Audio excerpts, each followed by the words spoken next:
Hello? Hey, Hey, what's up, buddy? I've never done a call through Discord before, so this is the first. Well, here we are. First for Here everything. we are. Yes. Are we live? Can your audience hear me? Yep, loud and clear. Oh, okay, great. Awesome. I was at the Blexit rally in LA, and I think I was streaming the day after in Hollywood, and my community was like, "Oh, you need to talk to Destiny. You need to talk to Destiny. You guys need to have a debate about politics." And I'm like, "Who's Destiny?" And so I did not a lot of research on you, but just to get a feel of who you are. But like I said in my email, like I didn't want to do too much because I like to go into things blindly Mm-hmm. and not really have a full, you know, for something casual like this. Like I don't want to come in like completely prepared. Sure. Yeah, it's not like a Yeah, hardcore like structured debate or whatever. Just yeah. yeah. What is I'm I'm just curious to curious. start. What is Blexit? Blexit. So Candace Owens started an organization called Blexit, which is the Black and Latino Exit, where she is championing the position of having African Americans and Latinos leave the Democratic Party. Okay. Yeah. Are That's you aware literally of the work of Candace Owens? unfortunately, yeah. Unfortunately, you don't like Candace? Oh no, I fucking hate her. I think she's a disgusting piece of shit human being, but that's, that's just Me and I've known Candace before Kanye West put her on the map. I was having an issue with Talib Kweli, mm-hmm. and Talib called me a house Negro and a coon and an Uncle Tom and all that. And Candace was one of the first people to come up and defend me. So I do have love for her there. And it was a couple weeks after that where Kanye West shouted her out. And now she's, big time, Mm-hmm. if you want to call it big time. The Talik Nasheed guy? Who has No. Talib Kweli. Tariq is on a different. But Talib worked with Kanye. I'm trying to think of some songs that you might know. He's got an old track called "Just to Get By," which is probably like the best track that he's ever done.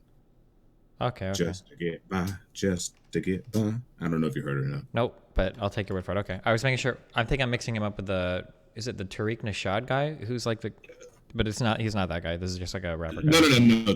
Tariq is a far left political commentator, and I would put him in the same vein as like Sean White or Sean King. Like everything is about race to him. Everything is strictly black and white. He likes to call people suspected or supposed white supremacists. Anytime anything seems to be a racial black and white issue, Tariq will comment, and Tariq will have his million+ followers. He'll sick them on them, and people get doxxed. People get threatened, and but I understand the game so well. Both on far left and far right. This really is about politics and money. These people build their platforms and pay their mortgages by causing division on the internet. And Do you think that while applies part to of me only the hates left, it, or do you think that applies to the left and right? equally the left and right. I mean, there's a lot of money to be made, and if you look what's happened since 2016 after the election, these small sites, small bloggers, small YouTubers, like all these people have had gangbuster type numbers. And huge success picking one side or the other.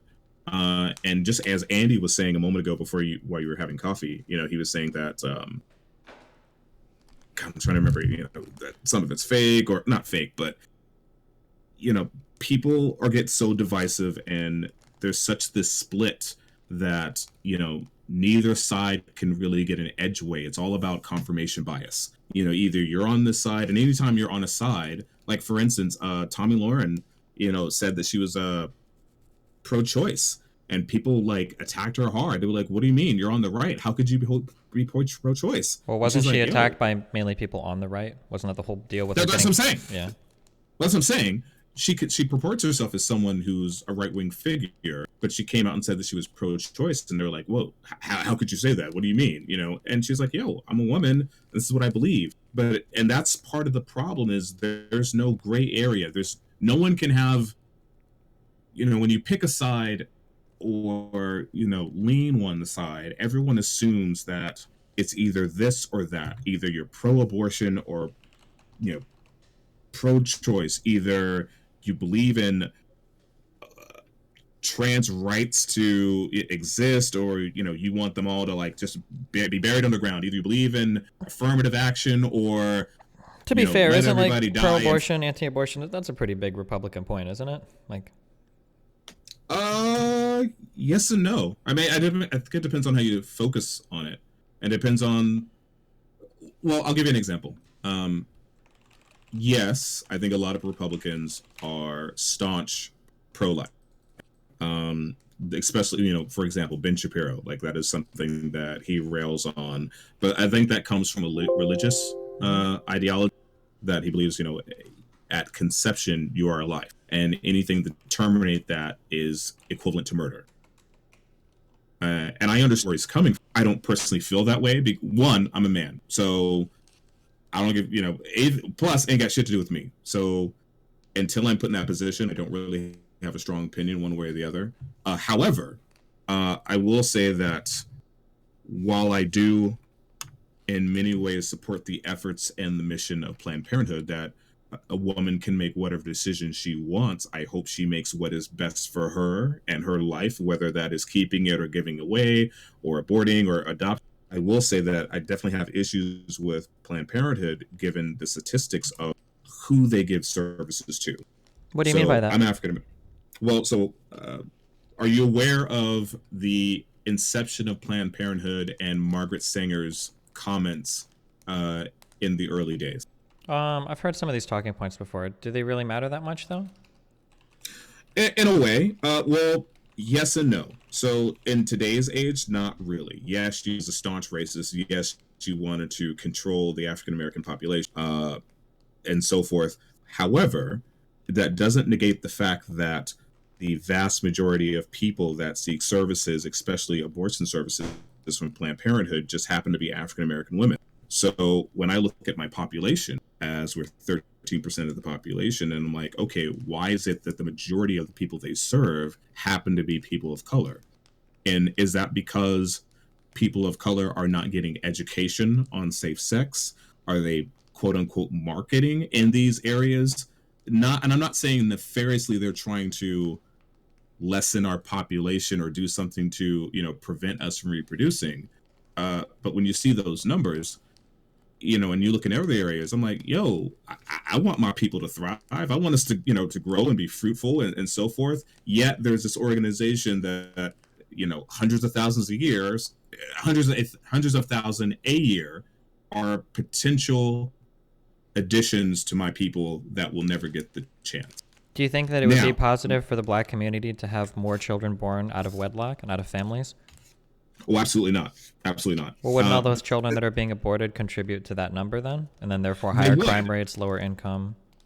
They would, and say this is where my dilemma comes in. You know, I look at the numbers and I'm like, that's not really cool. However, I know what it's like. And, you know, I Well, grew wait, up with a single mother. what's the dilemma? Well, the dilemma is Whether or they not a woman should have primarily- access to abortion? Isn't that No, just a no, good thing? no. The dilemma is knowing the history of Margaret Sanger, knowing the current statistics of the services that Planned Parenthood provides to African Americans, and also believing in a woman's right to choose, and also knowing that a child born out of wedlock is greatly, you know, disserviced in life. You know, they will have a much harder time, you know, being successful, as well as the mother. So the dilemma is, okay, I know what it's like. I know that women, especially African American women who choose to go down this path, will more than likely be better served by choosing to terminate a pregnancy so they can get their education, get their job, so forth, until they're ready. But that doesn't, you know, negate the fact that Planned Parenthood is still primarily providing abortions to people of color. Then that goes back to, well, why aren't we being educated? Why isn't that message getting out there? Why are there not more services or more access to birth control in these communities? Is it just because we're not using them, because we just don't care? Is you know, there's So there's the dilemma. Yeah, I Does that understand. make sense? I guess, well, no, it totally makes sense. I've heard this argument laid out in excruciating detail before. I guess like my issue is that like, let's say somebody, so to further expand on kind of what you're saying, the broader conspiracy, I'm not saying you subscribe to all tenets of this, but the broader conspiracy is this idea that Margaret Thatcher started out as this woman that wanted to eliminate blacks from society or severely curb their ability to reproduce. So Planned Parenthood was started. Not Thatcher, but Margaret Sanger. I'm sorry, I said Margaret Thatcher. Yeah, Margaret Sanger wanted to eradicate black people, and the way to do that was through abortion. And so people look at the number of black people that seek abortion services from Planned Parenthood versus white people, and they go, well, look, we can see that there's a targeted effort to destroy black people and kill black people and to get rid of as many black babies as possible. And I think, I want to say this is a Candace Owen talking point too. It wouldn't surprise me that something like we're murdering black babies so quickly, blah, blah, blah, compared to white babies, and it's like a concerted effort. But if you really thought that, if you really thought, why are so many more black people having abortions than white people, why wouldn't the thing be, well, maybe Planned Parenthood needs to provide more services to white people instead of taking them away from black people? Because it seems like in one breath we'll complain about Planned Parenthood supposedly targeting black communities, and all of this is like highly conspiratorial, right, as well, because there's not like there's never evidence of this. Like no one is like a top down. It is absolutely in that conspiracy realm. I won't deny that. But like, it just seems strange that in one hand we'll always complain, and I'm sure without even looking, I know that Candace Owens she's probably said something like in the 60s the black family was strong even under segregation, and today it's weak even without some dumb shit like that, because a lot of black people have those talking points. Yeah, I know, it's okay. So I'm sure that's been said, but like the question is, like, if you're going to focus so much on families, how can you rail on the importance of families in one breath and then in the next breath talk about getting rid of Planned Parenthood because too many black women are getting abortions? Like, these two things seem diametrically opposed from one another. Yes, this is true, but this really comes back to why are our fathers not sticking around in the household? And there's 101 reasons on why that may or may not be. Sure, but you can still address that while keeping Planned Parenthood around. Yes. Well, I'm not advocating that we close them down. I'm not advocating anyone to protest them or, set fire to them or anything of that matter. I'm just in one of those Arsenio Hall type of things that make you say, moments. Do you think that way when you like see like the moon landing? I mean, like, I understand what you're thinking, but it's just it's highly conspiratorial to think that there's like a concentrated effort to eradicate black people via Planned Parenthood. That would require. I'm not necessarily saying there's a concentrated effort to eradicate black people, even though that was Margaret Sanger's goal. I'm not saying that is the current goal today. I absolutely believe that everyone working for the organization of Planned Parenthood absolutely wants to help and do good and give women and men, because they provide services to men, the best options available to them at the time. It just so happens that Planned Parenthood tend to set up shop in urban areas. Okay, yeah, I understand. I've got two. Hold on, I have two really, really important questions. The first one, not as important. So then, do you disagree with Candace Owens when she says we should defund Planned Parenthood, or do you think it'd be a good idea to defund Planned Parenthood? This is a very good question. I don't understand why we fund them in the first place. Because they provide health services to people, and it seems like giving the access to women to those kinds of services is really important, I would think. It is, but there's hundreds of thousands of clinics out there that provide services. Planned Parenthood is just one that is quite notable. I don't. Yeah, but if you take it away, they're not a hospital. They provide some services to women in regards to that, right? You can get referrals to like X-rays and shit and I think they provide mammograms and whatnot. Like they do some like not like hospital stuff. You can't get like surgery there, except right. But this is true. And this is something that I have not done a lot of research on because I just for the broader concept of it all, like I just didn't really care getting into the funds and everything. But I'd have wondered, like, wait, why are we funding them at all? I assume. They're a private entity. They have their own policies and so forth. They're not like a state-run hospital. So there's no reason why private entities can't fund them forever. I don't understand why the government gets involved in that at all. Well, don't we publicly fund them because they provide services to a lot of people that wouldn't be able to afford it otherwise? But yes. So wouldn't it be good to keep providing services?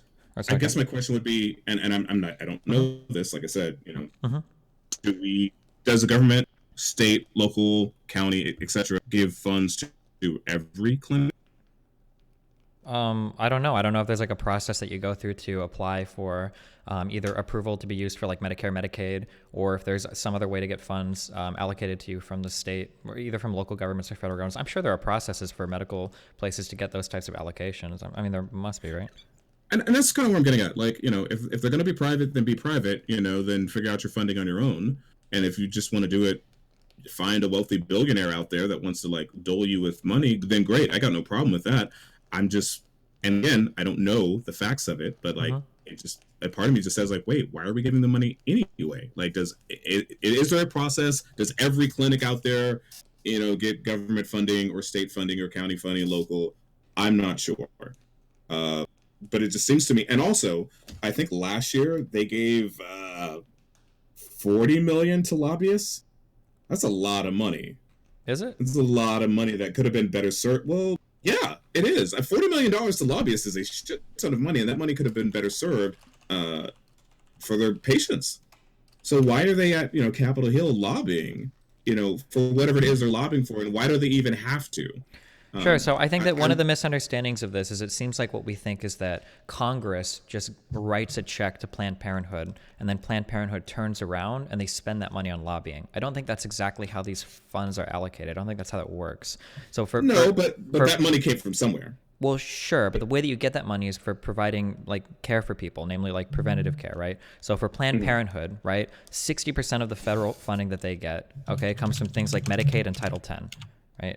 Like that. So these are people come into your place. They sign up for some sort of preventative care, some sort of, I don't know what else they do besides probably like mammograms, probably like maybe OBGYN stuff. I'm not 100% sure. But then once they get medical treatment like that, then they're reimbursed via Medicaid or, Title X. And that's where their money comes from. They can't like take that money and find a way to spend that, on lobbying, right? If they're getting reimbursements from federal insurance programs. So, I mean, if they're making money in other ways, I mean, I don't see the problem with them spending it lobbying. In the United States, we've kind of accepted that lobbying is like an important thing that companies do, right? We've defended that via oh my God, the name of that big Supreme Court case. Which one? The one that made basically it kind of made it so super PACs could be created. Fuck, the one saying that your Citizens money is United. speech or your money's a person. Yeah. Killing my brain since I fucking moved here. Too much drinking. Okay. I'm looking at the 2017 total lobbying expenditures. Hold on. Let's go 2016. It looks like they spent about $1 million per year lobbying. I was kind of scrolling through. I'm looking at OpenSecrets.org right now. 1.5 million spent in 2017 and 2018 $1 million. So I mean, not to say that that's I think that number the number that I quoted you might have been like over a period of time. But yeah, I'm looking at similar numbers right now. And we have 2016. 985,000, 17 million 5 million 4, 2018 million 1. So yeah, I'm just saying that like in terms of like federal funding to Planned Parenthood, it's not just an open check that's written to them. Like most of their funding comes through Medicaid patients. Basically, people come in, get some sort of preventative care, and then Planned Parenthood is reimbursed via Medicaid. So when you talk about cutting funding to Planned Parenthood, you're basically saying that somebody's Medicaid would no longer work there. So they would either not get those medical services. So in the case of preventative care, they'd either be more likely to develop some bad disease or not be able to get an abortion, which would lead to more broken families, which would lead to people like Candace Owen getting even more upset, right? Yeah, and like I said, I have no desire to throw somebody out and say that you can't get services, especially if they need a mammogram or the Pap smear or whatever health services that they desire. I'm just a little what's the word I'm looking for? I don't know if suspect really brings it out, and I think this is less of an argument. When I bring up these type of issues, it's less an argument towards Planned Parenthood and more an argument towards the Black community as a whole. Sure, I'm kind of curious. Why are we not getting the message? Why are we not seeing similar numbers in other communities? Yeah, I'm kind of curious. Sorry, go on. You can finish. Go ahead. Well, I was going to say my second big question was I'm kind of curious. What do you feel about like voter ID laws in North Carolina? I've no specifically North Carolina. Yeah, that's the kind of the specific case I go to. But in general, how do you feel about voter ID laws in the United States? I have no problem with voter ID laws because I don't know anybody anywhere in my years of living on this planet that does not have access to identification. Gotcha. So, unless there's something totally extraneous and unreasonable, I have no problem showing my ID somewhere. Sure. And I don't know anybody, regardless of their age, regardless of how elderly they are, that do not have access. And I don't know who did the video. You might have seen it in the past. There was a blogger that went around and asked people, he asked a group of white people if he thought voter ID laws were racist. And all the white people said, oh, of course they're racist. And he asked why. Oh, well, because, African Americans, don't know how to get to the DMV, and they usually don't have identification because they're poor. And then he goes to New York around nothing but black people, and every single one of them like, yeah, I know where the DMV's at. I know where to get my ID. I got it on me right now, of all variety of ages. And it was one of those things that, and I'm just going to say it, some white folks just think we're stupid and are incapable of doing for ourselves. So like, I don't know, I've yet to meet a sane person that wasn't like really serious into like one form or the other of like political ideologies, that had any problem with showing their IDs when going to vote. Do you think it's so? The strange thing to me here is I'm trying to look at these two situations. So for Planned Parenthood, we don't really have any evidence today that Planned Parenthood is targeting black communities or that black communities are being singled out for abortions. But for some reason, we're kind of harboring this weird suspicion of them that maybe there's something going on under the scenes here. We have no evidence of this whatsoever. But when it comes to voter ID... You're right. Yeah, but when it comes to voter ID, we have multiple examples of Republican state legislatures that are explicitly trying to prevent black people from voting, but we're not suspecting any type of racial intent here. Why can we do it with Planned Parenthood, but not for like racial ID laws or voter ID laws? It seems like it would be so much more obvious in the latter and not the former, but for some reason we're willing to give so much credit to Republicans in the latter and absolutely none for Planned Parenthood in the former. Well, I am aware of like Republican gerrymandering, redrawing district lines that better favor them, to exclude certain populations and certain demographics to better their chances towards winning an election. I think that's bullshit. The fact there ought to be something, a federal law that says like you can't redraw your districts like every other year, like maybe every 10 years or so, but like that's BS. However, when it comes to voter ID laws, and here's where the conspiracy comes in again. I believe that the left only fights so hard to make it absolutely, as easy as breathing air to vote, because they understand that the likelihood of those who are either not here legally or either not either for federal reasons, because they're ex-felons or so, they want to lax these laws to better their chances at winning. So if we really think that, if we're going to go down again, we're going down another conspiratorial route to kind of justify our kind of edge belief here, wouldn't we have to find evidence somewhere or see evidence somewhere of all this illegal voting taking place? There's some, not a lot. I will definitely concede that there is not like some huge swaths of illegals voting. Every year they'll find one county here, one county there. They'll find boxes that were never counted, but it's not like some wide spread conspiracy. Yeah. Spread.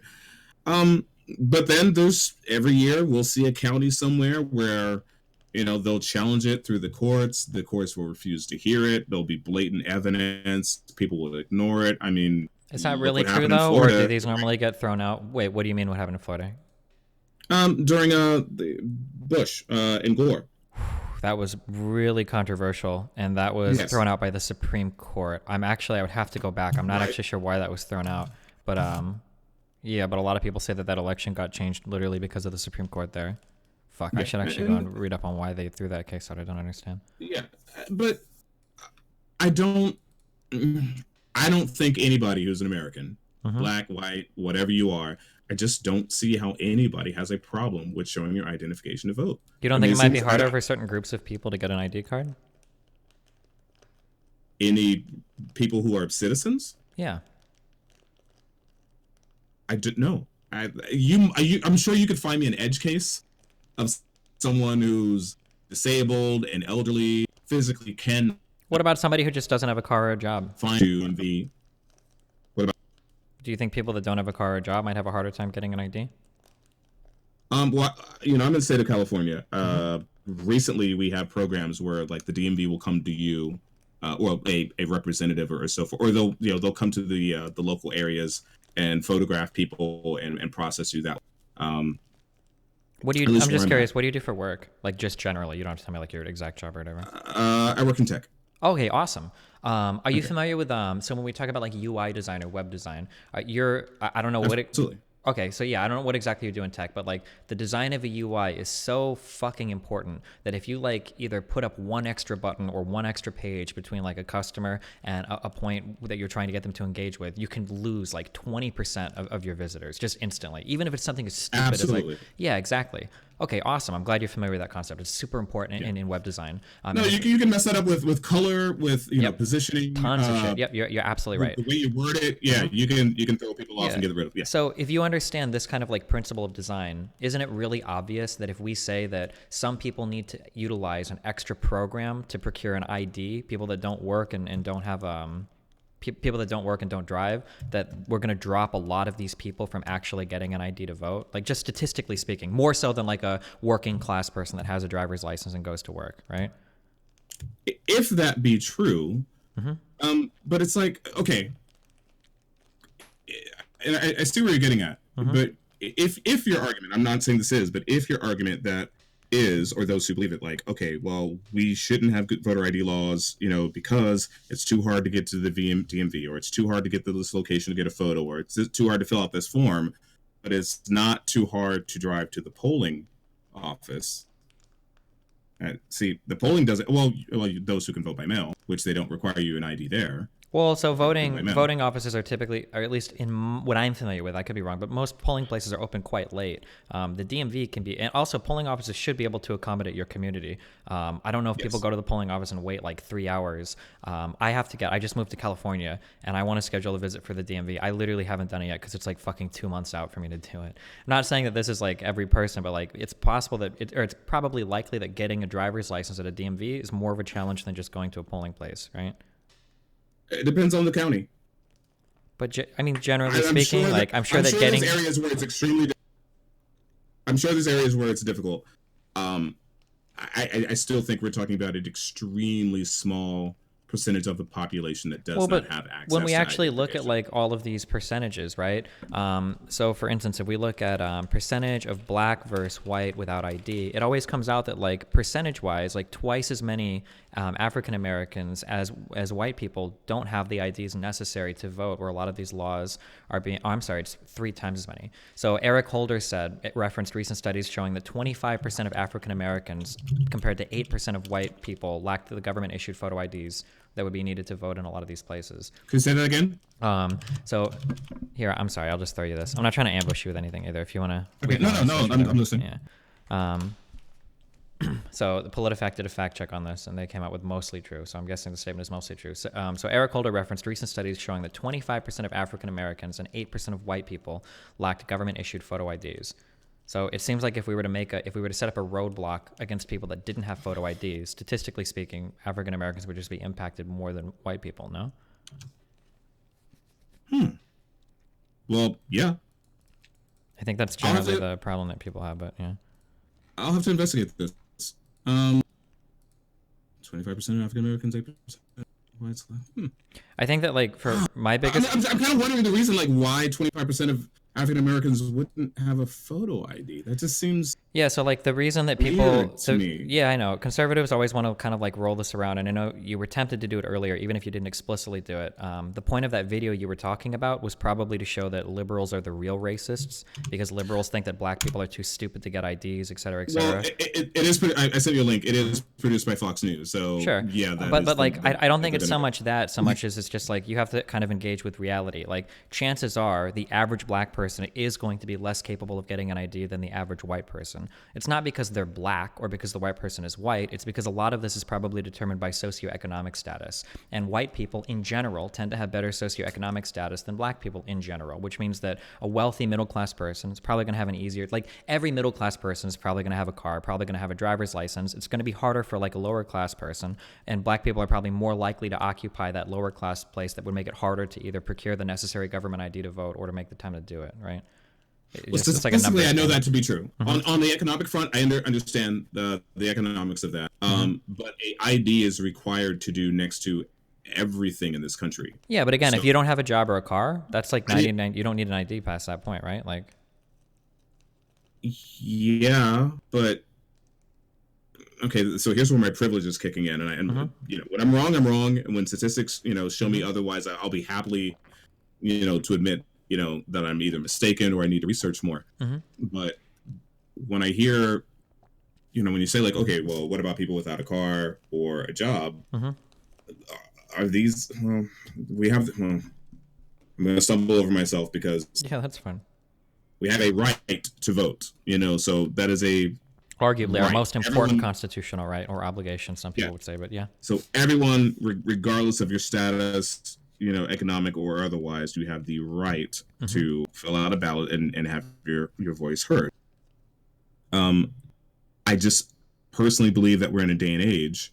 Now, I think this was probably more valid in, say, 1970, 1960, 1950, and 40. But now, there's not much you can do without. I'm trying to think like of Well, any again, like, able-bodied person even who if you had, exists. again, if you don't have it, here's like, basically I'm throwing numbers at you. Mm-hmm. The reality is that most people probably have valid IDs, right? That's the reality.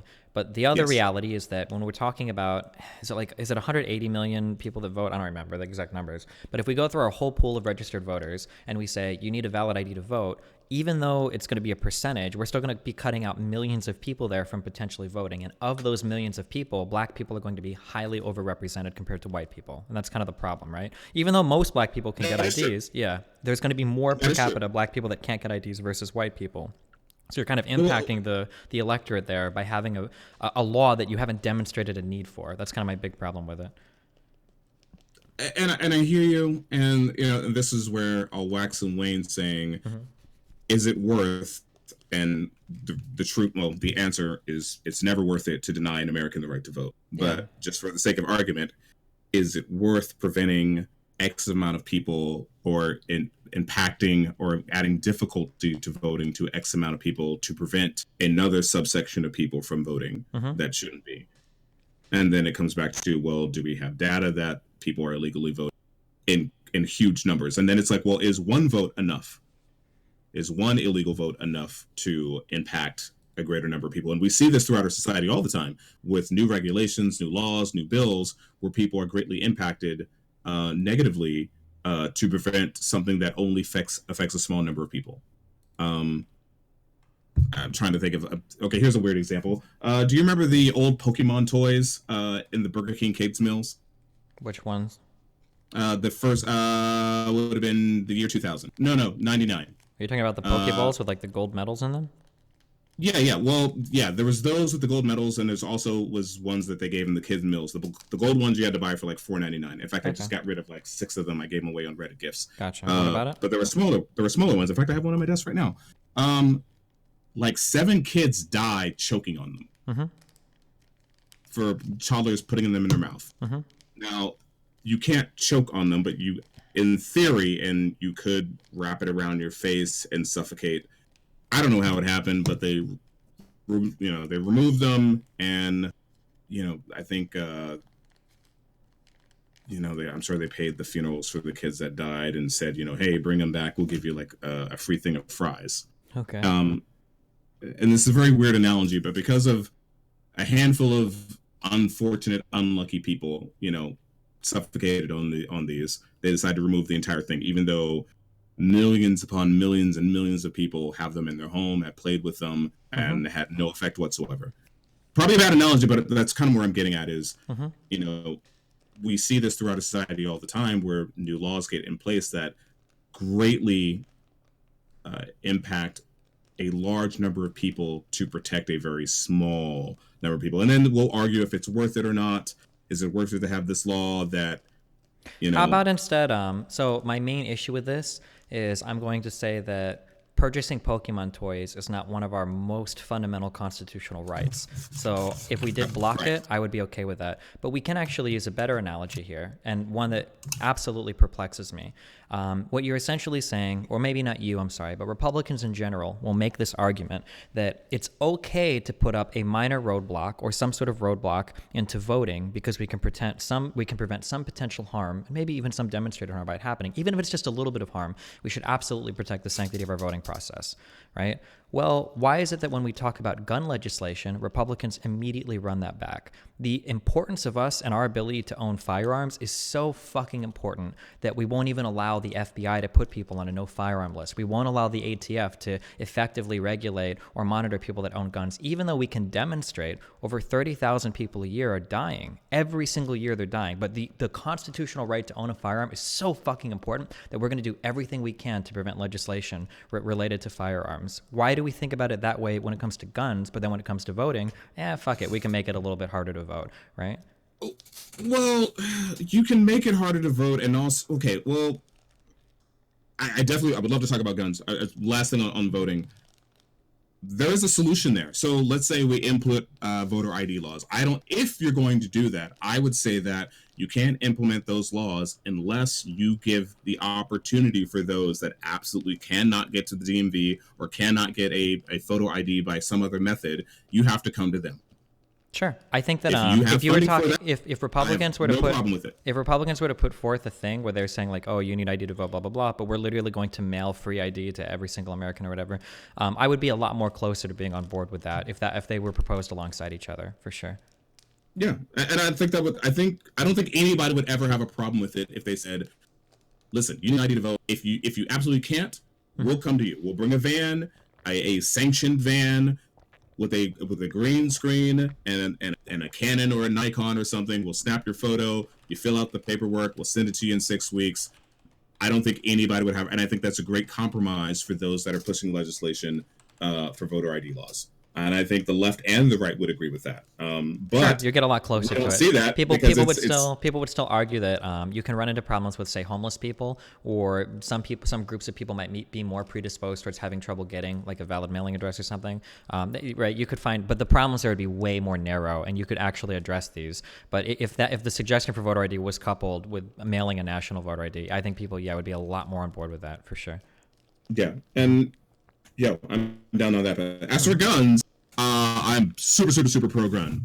So I'm African American. Mm-hmm. I believe that everything we have is because we have the ability to defend ourselves at any point throughout history. I remember being in my aunt's porch. Well, I don't know if that's necessarily true for African Americans.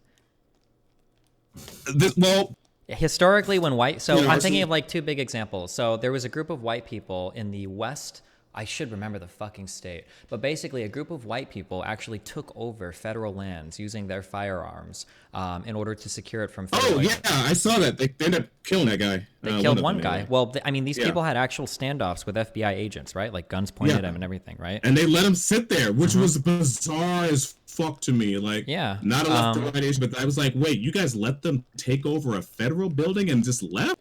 And they're like, well, we're not going to have a shootout over some land. Sure. And I'm like, come on, let that be some black people that like ran up and took over federal building. But it seems like if we go back, ended that night. Yeah, but if we go back to the 70s in California, when the Black Panthers tried to use their firearms to fight with federal agents, when they were invading California courthouses, that's when we got a national drive when Reagan started to push for gun control legislation, and some of the first gun control legislation in the U.S. started to get passed.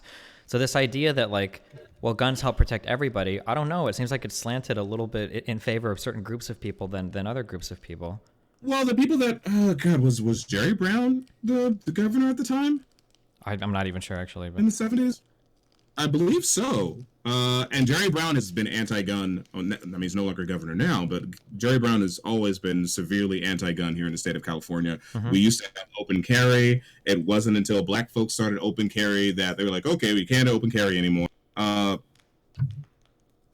would like to think that, and I understand the narrative, like if you're right wing, you probably don't like minorities and stuff, and I don't consider myself on the right.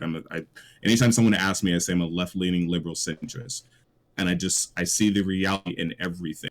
And as an example, I was going to say, I know my history dating back to the early 1800s. I remember being on the porch with my aunt in Greenville, Mississippi, when the actual Klan marched down our street on horseback and hoods, and my aunt sat at the door with her pistol as I grabbed onto her legs because she wasn't about to let anything happen. And I think all the neighbors came out with their guns just as a show of solidarity and defense. Like, yeah, you're not going to do any stupid shit around here.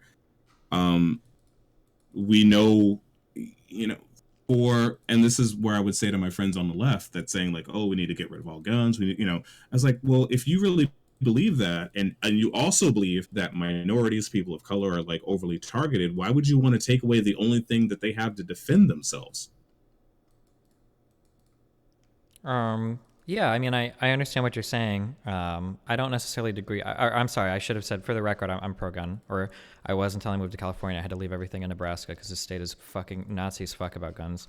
So I don't necessarily disagree. But I just like, I feel like I have a consistent stance on guns and on voting, where I feel like these are some of our most important constitutional rights, and you need really fucking good reasons to put up roadblocks between these. I do believe that there are decent reasons. I don't believe in any roadblocks to guns. Okay, sure. I believe that you can make arguments for guns. Now, you can shoot those arguments down if you want, but I think that enough people die to gun-related violence, whether it's suicide or homicide, that you can make arguments. I don't think it's been demonstrated why we need to put up roadblocks to voting, and I find it very hard to take people's arguments seriously that think that we have demonstrated a great need for voter ID, but if you touch anything related to guns, they go apeshit. It seems like really inconsistent between those two positions, I guess.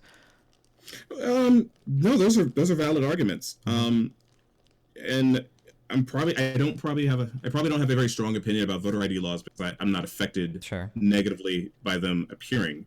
And that's quote unquote the privilege in me is like, well, I got an ID. What am I worried about? And there are times where I catch myself that I don't think about the lowest. Those that are most affected, those that are affected in such a way that, for whatever reason, they can't get an ID or, So, but as we argued before, if I wouldn't have a problem if there was a guaranteed method to get an ID paid for by the county, the city, or the state. But as for guns, like I don't believe in any roadblocks for guns. And yes, people die every year. We have a cultural issue. I mean, we could look at Finland, that per capita, they have roughly the same percentage of gun ownership as we do. Next to no mass shootings or anything. We have a mental health issue in this country that isn't being studied enough.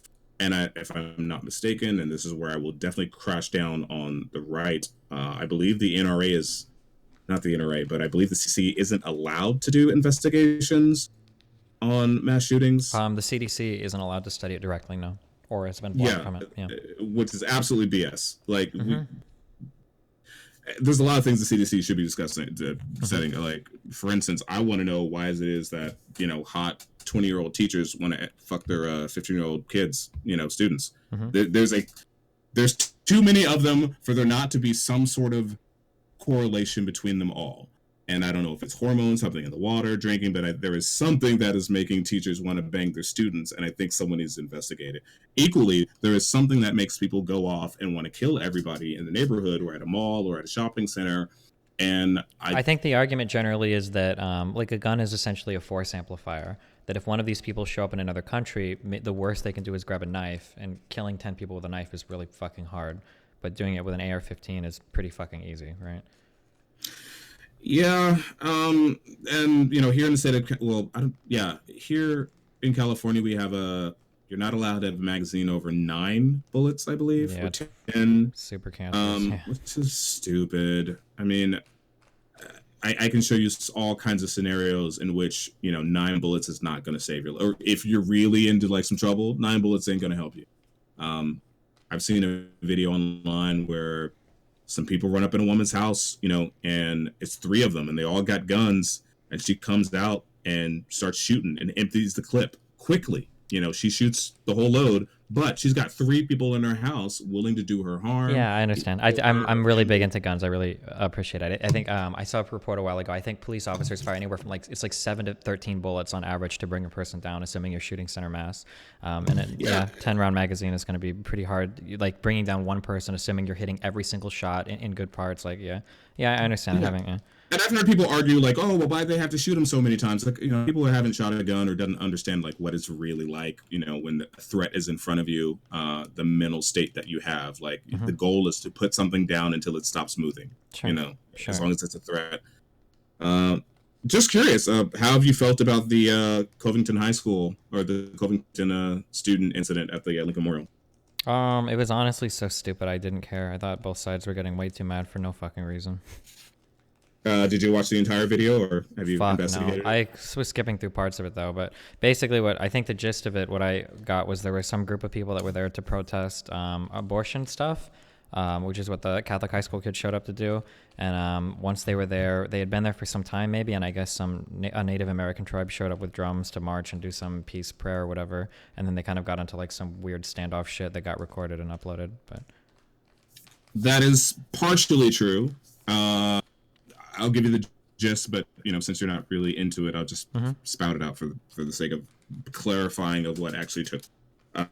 This started, I believe, Friday when a 2-minute video popped out of Nathan Phillips, who is the older Native American who's in the face of I think his name's Nick Sandman or Sadman, banging the drum. And from the perspective of the video, it looks like all the rowdy kids are surrounding the elder Native American. Yeah, I saw the initial one. It's like screaming pretty biased, yeah. It presented a pretty negative narrative.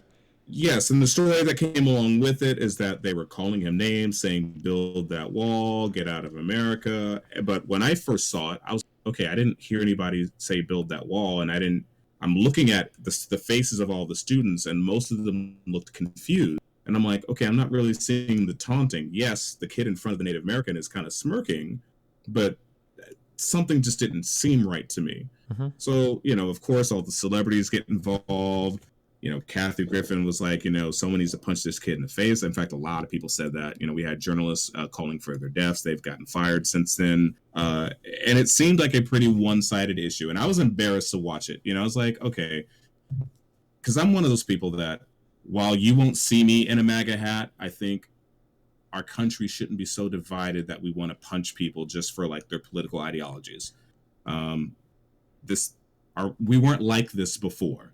And I see similar. Well, we had slavery before. I don't know what you mean by that. I mean, we've always been pretty divided as a country over political issues. We had a Mason-Dixon line. We had a civil war. Like, we've had civil rights. We've had gay people not being able to vote. We've historically had a ton of violence against LGBT people. I mean, we've always been like pretty politically divided in the U.S. Like, yeah, but not in my lifetime. Not like this. Well, how old are you? Yes, there's been division. I'm 30. I'm 30, just for reference. I'm 30-something. Yeah, I'm 30-something. Okay, so I mean, in our lifetime, gay people couldn't even get married legally, right? Yeah. I mean, that's... but that all worked out. But we weren't ready for that yet. Okay.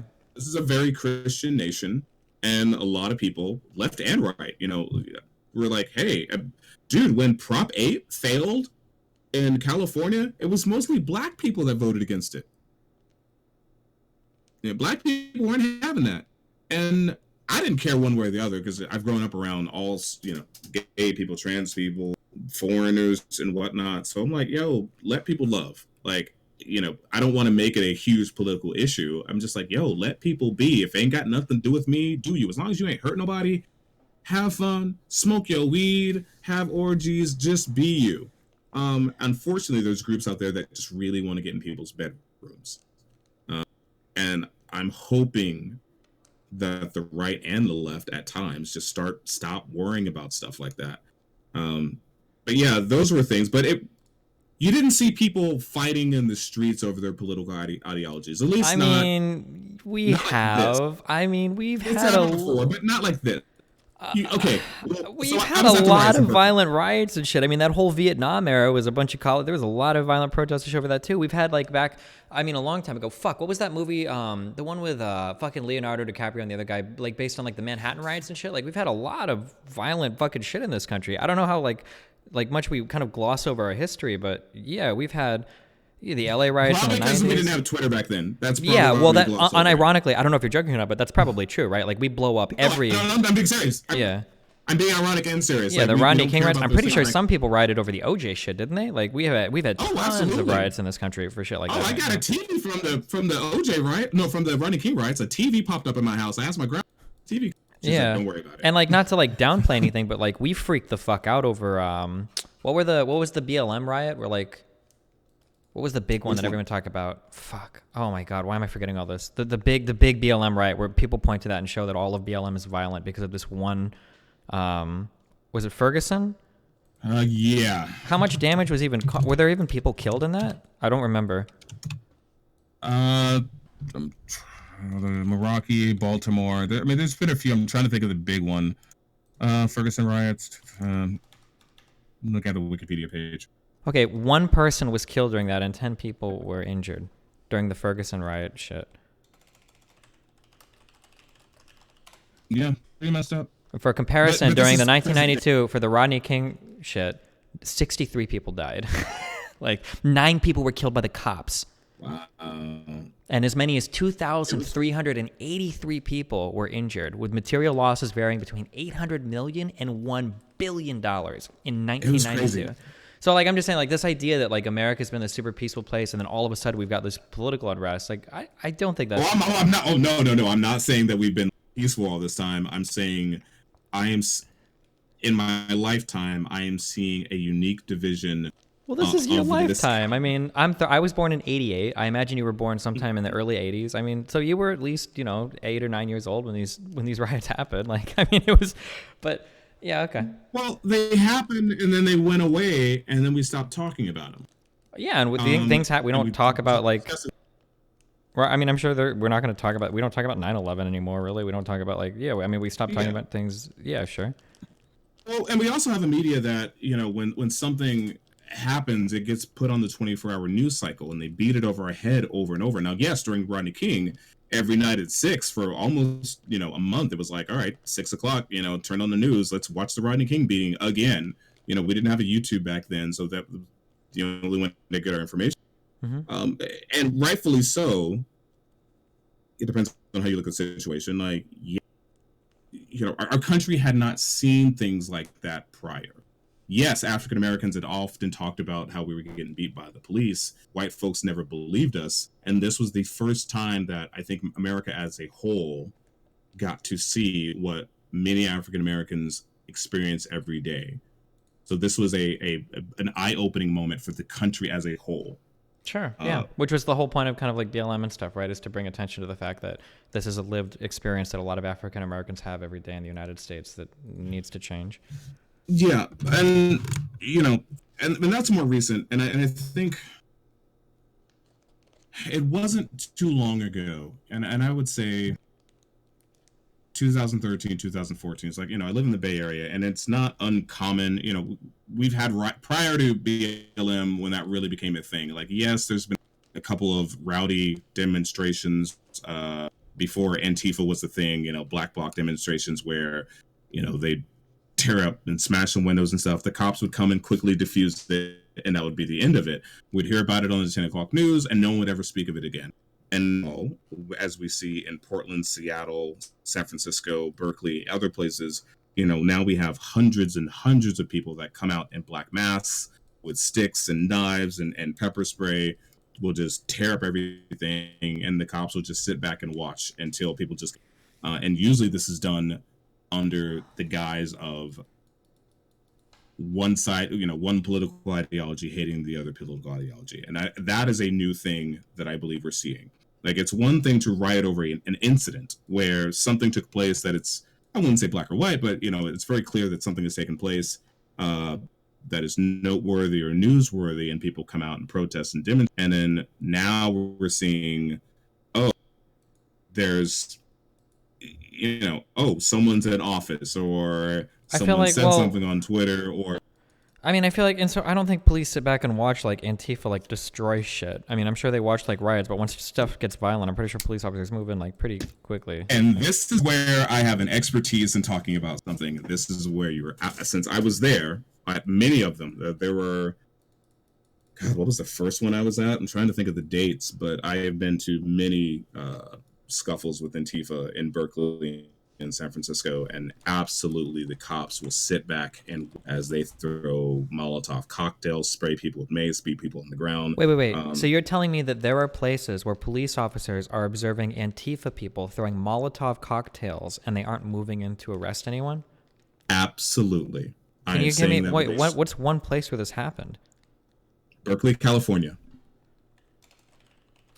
Portland, yeah. As I'm watching your chat room, yeah, Portland.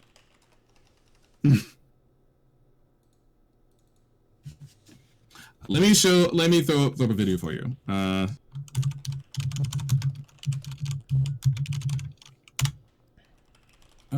Here we go. Okay, let me find a shorter one because this guy's talks way too long. Have you not seen any of the riots in Berkeley? Is this? I've seen them, but like I remember, so Berkeley police slammed for Antifa-related mugshot tweets after violent rally. So it seems like they were arresting people here. They arrested 8 on that particular, and they didn't charge any of them. In fact, I had a guy assault me right in front of the police officer on that day in particular. I had a guy assault me right in front of the police officers. They jumped him. They arrested him. This was on a Sunday night. Monday morning, I called the police, the station, to get the guy's name because I had injuries and I wanted him prosecuted. They had already let him go without identifying him. It took weeks and weeks to cobble up some information to try to get his name. I ended up contacting the DA. The DA didn't want to touch it, and they just let it go. Wait, so, I mean, if they arrested him, but they let him go because... They let him go without identifying him. How can you arrest someone without identifying them? That was my question, and this is what I asked Officer Nabozny of the Berkeley PD. How on earth did you arrest somebody and let him go without identification? And she's like, I don't know. I will send you those emails at a later date if you'd like. Sure, okay. Hold on, let me give me 2 minutes to watch this video, okay? I'll times 2 it. Okay. 1 second. Watch. Berkeley cops refuse to protect Trump supporters from violent attacks. Get very angry when asked why. The disturbing video on social media says it all, as numerous reports began filtering in our marauding gangs of thugs dressed in black, violently assaulting Trump supporters, while Berkeley police purposely looked the other way. In San Francisco last year, Antifa took over an entire city block for about a week and a half, I think. And they just let them. They put up walls and barriers. They decided who got to come down that street or not. And it wasn't until the new mayor came in that they busted it up. All right, hold on 1 second. Let me watch this video. 1 second. Okay. That the police were told from the outset, quote, to stand down and allow the masked black-clad thugs, eerily dressed like ISIS, to beat down the peaceful gathering on Saturday. Reporter Tim Pool, who was on the scene, tweeted, quote, as the violence escalated, police in Berkeley stood down and retreated from the crowds, adding, quote, I have never seen so few police at an event like this. Another reporter, Sean Bauer, covering the event for Mother Jones's, confronted 2 police officers sitting in a patrol car, virtually doing nothing, and asking them, hey, how come you guys are hanging back? The officer, apparently annoyed, answered, your chat room. well, Yes, that would be a question Antifa for the does chief have of police. The other officer standing near the Super soldiers.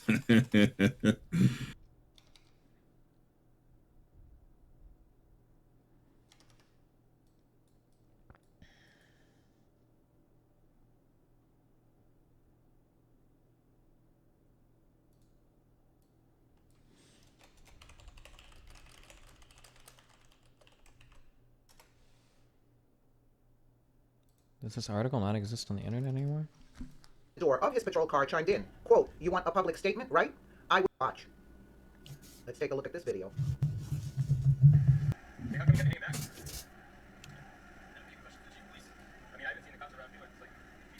For what?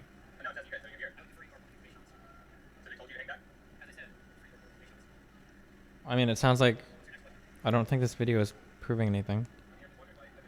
Is it not the video of where the officer actually says, where he asks him, why are you standing down? And he says, talk to our sergeant.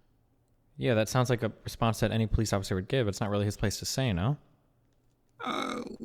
Yes, that is true. But, mere feet away, you have people getting beat up with sticks, and the cops are just lackadaisically sitting around. Yeah, well, I mean, but these aren't even like riot cops. I mean, like there could be any number of reasons why they're in the position they're in. Maybe they don't have the appropriate tools to engage a crowd. Maybe they think that them engaging without the appropriate equipment would cause things to become more violent. They'd be more likely to draw weapons. Like, Actually, yes, they have stated that before. During the I think the April 17th. No, the September. Trying to think of the date. September 29th, September 27th. They actually said that they didn't engage because they thought they would make things worse. And Sure, and that I'm was the day also, I that. don't see like any people that are violently rioting next to these cops. Like, I don't even know where the rioters are. Well, actually, I'm pretty sure that there are no rioters near these cops, because if they were, the person videotaping it probably would have shown it. I know where those cops are at. Let's take a look I at this can video. tell you from my own perspective. Well, since I was there, they are no more than a block away from where the fighting is going Why can't you hear like anything in the video or see any of the violence going on in the video? on. You'd have to be there. I mean, it's I know what video you're watching, and I know you're not seeing it together. But For intense conversation, it was obvious I that mean, the I police... don't want to say trust me, take my word for it, but I kind of am saying it. There is indeed fighting going on 1 block away. Okay, I guess maybe they're using suppressed Molotovs or something, but I just like cops in this country are pretty violent a lot, and it seems really unlikely to me that a cop could watch somebody throw like a Molotov cocktail and just chill. That seems like very, very unlikely to me. It was a weird time. It was a weird time, and to be honest, like I'm not even blaming the cops, for their inaction. It was fucked up. Like it was some crazy stuff. I mean, if you can imagine, 100 people versus 100 people, and then another time it's like 600 people versus 12 people. It was a riot. It was a straight up I'm riot, sorry, I have to also, and real quick, I looked this up earlier, but I didn't correct it because I didn't think it was that important. But someone in my chat is really mad because they might be Finnish. So in Finland, there's 1.5 million guns, and the population is over 5 million. In the United States, we have more than 1 gun per person here. So we have way more guns per capita in the U.S. than in Finland. He's spammed this like 15 times, so I just wanted to get that on the record. Okay. So, then I might be incorrect with the. He's more than likely right. I'm probably thinking of a different country, but I mean, if those are statistics, then those are statistics. Sure. Okay. Yeah. Don't worry about it. Okay. No, but thanks for spamming. Thanks for correcting us. Correcting me. Switzerland. Yeah, it might be Switzerland. But neither here nor there. The point is, there are other places in the world that have a very similar per capita gun ownership that do not have the issues that we have. I'm pretty sure in the U.S., I think we're literally number 1 in terms of like guns per residence. Like we're by far number 1. The U.S. is... Well, we're number 1, but there's other places where they have a similar percentage and they do not have nowhere near the level of violence we have. And I think we have a mental health more so than we have a gun issue. Well, but is the United States the only country with a mental health issue? Like, I feel like plenty of countries have mental health issues. Also, just for the record, so the estimated number of civilian firearms per 100 people. So rank 1 is the United States at approximately 120 guns per 100 people. So that's more than 1 gun per person. And then the runner-up, number 2, is the Falkland Islands, and they have 62 guns per 100 people. But we don't have to get back on the firearm thing. I'm just making sure the numbers are correct here. But again, the overall argument, there are other countries that have, if not similar, but comparable gun ownerships, but significantly gun crime. The argument that you really needed to ask is, why are Americans more likely to commit mass murder? Why do we have so many gun deaths, as well as suicides and other things? And I really think it boils down to like a mental health issue. It's possible, but like your first claim is not correct. There aren't any other countries that have as many guns as America does per capita. The closest, the runner-up is at half, and that's the Falkland Islands, and there's 3,000 people that live there.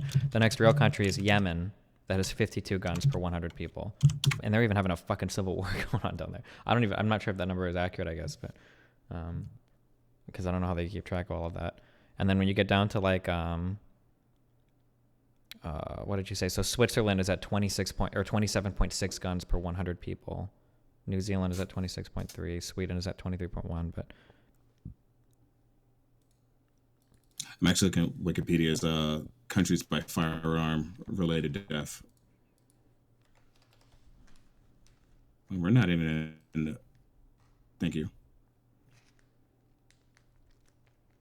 I don't want to. We don't have to go back to guns or whatever. I'm just making sure I have to Yeah. have my numbers right, so I'm not disseminating bad information to the people. No, I'd rather the information be correct, and I'd rather be wrong and be corrected. So. Okay, so I mean, we can't really talk too much, I guess, about like personal anecdotes in terms of like rioting or violence or whatever, because I guess like it's hard because obviously I can't verify anything you're saying. Yeah. Well, let's get back on the point, because I really wanted to, dig into the Covington Catholic student. I forgot how we got off topic, but Covington Catholic, the students, yeah. So you saw the initial video that everyone else saw, and it looks really, really bad. It looks pretty antagonistic. Yeah. So later that evening, a hour and 46-minute video was released. That was shot by Black Hebrew Israelites who were on, which shows everything that happened an hour prior to the confrontation between Elder Phillips and Mike or Nick or whatever his name is. And the first 30 plus minutes, you see the Black Hebrew Israelites taunt the Native Americans, and they call them Uncle Tomahawks. They said that they deserve to die, that they deserve to lose their lands. Said to one of them to his face that you're a savage, that the word Indian means savage. If anything, I find those comments extremely hateful and inciting. There's a point where, the Native Americans are getting into the Black Israelites' face, saying, leave us alone, because they're screaming pretty loud. And at the time, the Native Americans are doing their little ceremonial dance. They're holding hands, they're spinning in a circle. It's what they do. I'm not sure the context or, what it means, but they are doing a ceremonial dance. All the while, the Black Hebrew Israelites are calling them Uncle Tomahawks, saying that you were false gods, you're not supposed to worship the sun and the moons, and, F you guys. And so there was a confrontation between them, and one of the Israelites says, I don't understand why you're screaming at us while those pale-skinned crackers are over there with Make America Great Again hats on. And at the time, the students haven't said anything to anybody. So then the Israelites focused their attention on the students, call the priests child molesters, called them faggots, every name in the book you can think of. Like, some of it was just so beyond. So this goes on and on and on.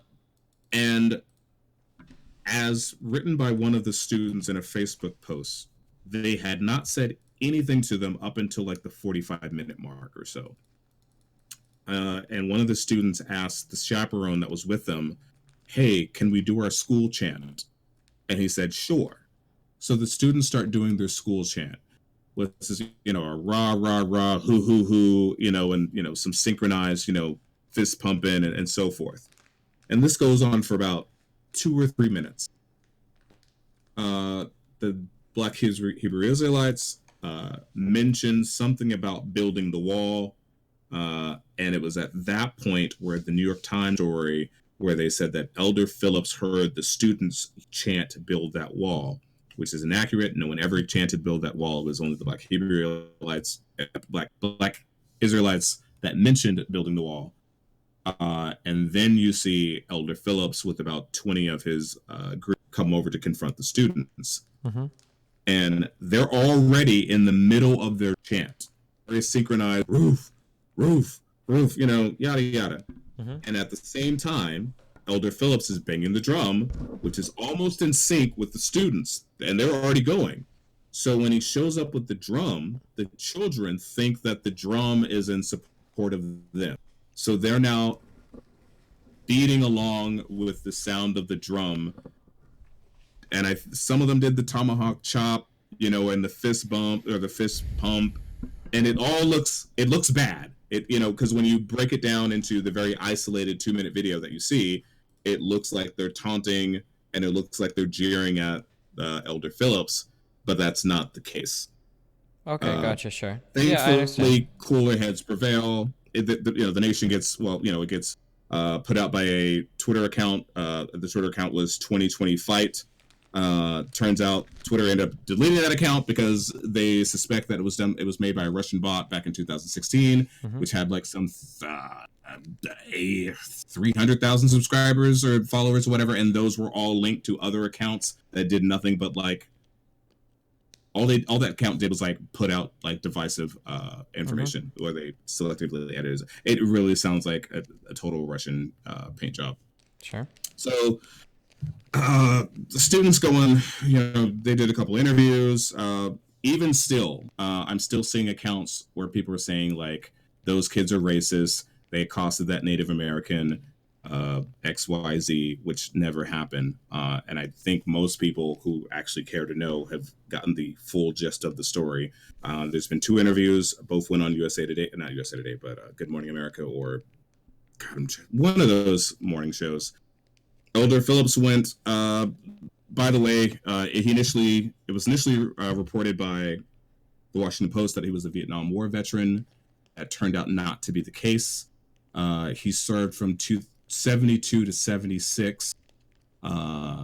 He never was deployed. He went AWOL multiple times. He did 4 years and left as a private, which is about as low as you can get. So he never went up in the ranks. At one point, he was... Okay. I think we got it. I don't know. Sorry. None of this matters. Sorry. But okay, I understand the point. Wait, so what's the point of the story? What about it? Well, originally, I went on such a rant on that one. Sorry.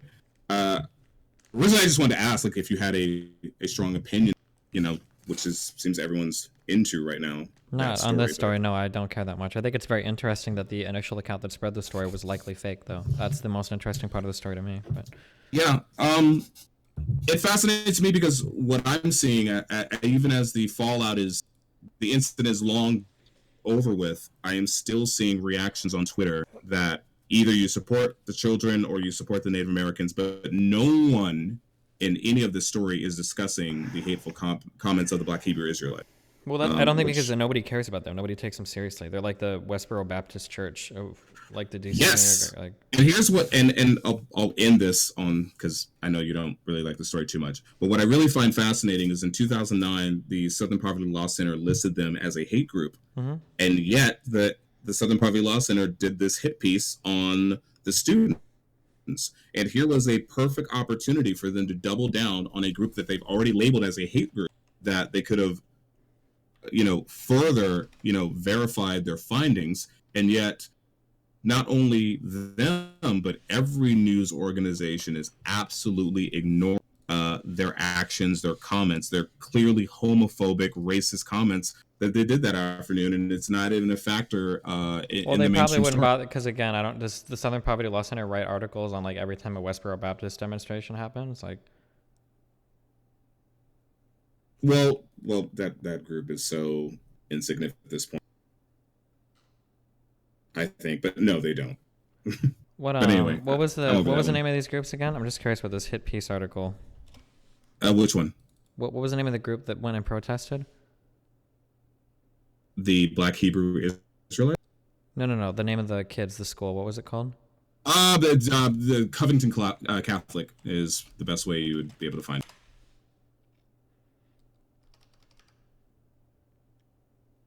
I'm sorry, I ranted way too long on that one. So. That's okay. I'm just trying to find this article, the hit piece you said that they wrote. I'm just curious what the article was actually about.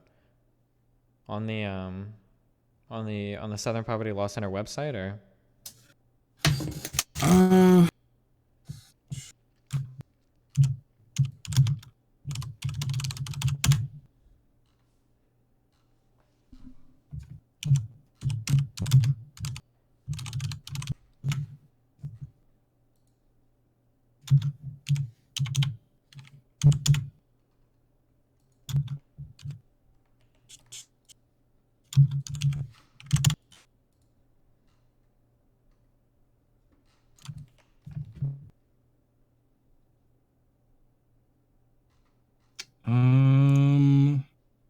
Looking at a different site that says Southern Poverty Law Center blames privileged Covington Catholic teens for Native American anguish. Let's see if I can find the link to it through here.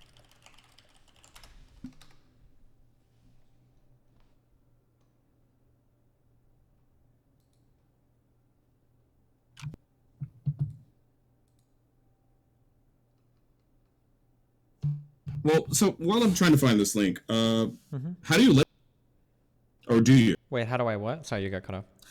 How do you label yourself, or do you even label yourself as far as your political affiliations? I don't like labels. I end up spending more time speaking what I'm not than what I am. But I guess for purposes of the United States, I'd probably be considered extremely progressive for social views.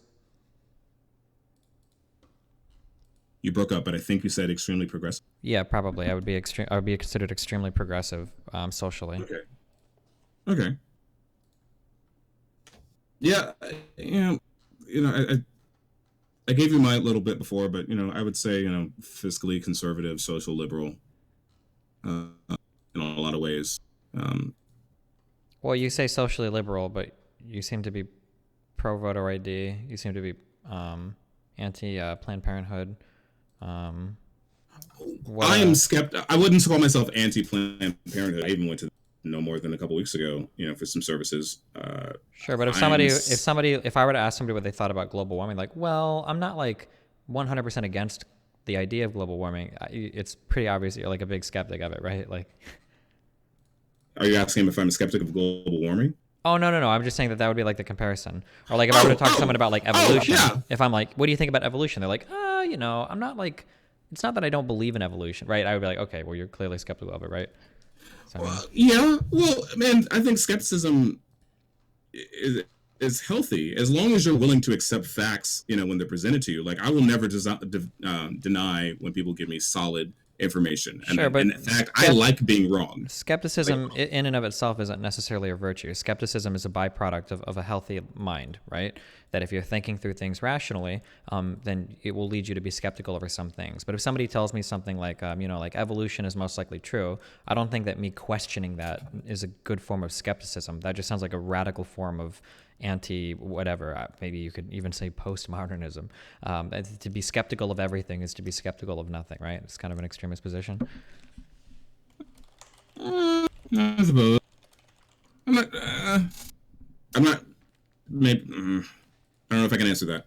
But sure. So yeah, my problem sure. is that like, so I'll load this with a little bit of normative baggage, and then maybe you'll be more likely to disagree. I think that skepticism is very, very, very healthy. Even philosophically, I consider myself to be highly skeptical. I'm highly skeptical of most realist claims. That's a separate thing, but there's a difference between being highly skeptical of everything versus trying to dance in the middle of every position because you don't want to commit to a single side for whatever reason. So, for instance, if somebody tells me a certain thing, I'll try my best to analyze what I think both sides of a thing are, but I don't think there's necessarily merit in being in the middle of every issue. And in fact, I would argue that is sometimes the least skeptical position, to be in the middle of a certain issue. So, for an issue like global warming, it would seem to me that if you're in the middle of that or undecided on that, you're decidedly unskeptical because there's not very many good reasons to be on an undecided position there. Or same thing with something like evolution or whether the Earth is flat or an obloid spherical thing or whatever, right? Like if you're skeptical of these things, you're probably not a very skeptical person at all. You're probably more prone to conspiracy than anything else. Being in the middle doesn't necessarily equate to being a good skeptic is the point I'm trying to make, I guess. No, I would absolutely agree with that. Mm-hmm. It depends on the subject at hand. I am initially, I was going to say I'm initially skeptical of things, but not really. There are often times that I will instantly take a position and form an opinion about something before I get the full story. Sure. For my own biases that exist. Just the other day, I saw a headline, students suspended for wearing Confederate flag attire. And my first thought was like, oh my God, not again. Here we go again with this shit. And I already formed my opinion, like my thought was like, oh, these stupid ass white boys, trying to like do some political thing. Well, I clicked the link. It's a bunch of black kids. And I'm like, whoa, what's going on? So, that might be one little thing, but okay. Yeah. What was the other thing other than the Covington thing? I'm trying to find the article that the SLP, Southern Poverty Law Center did, and maybe they just made like a tweet or something.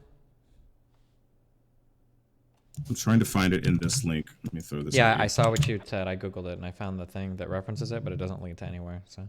Yeah. Unless they're intentionally not referencing it. I saw it the other day.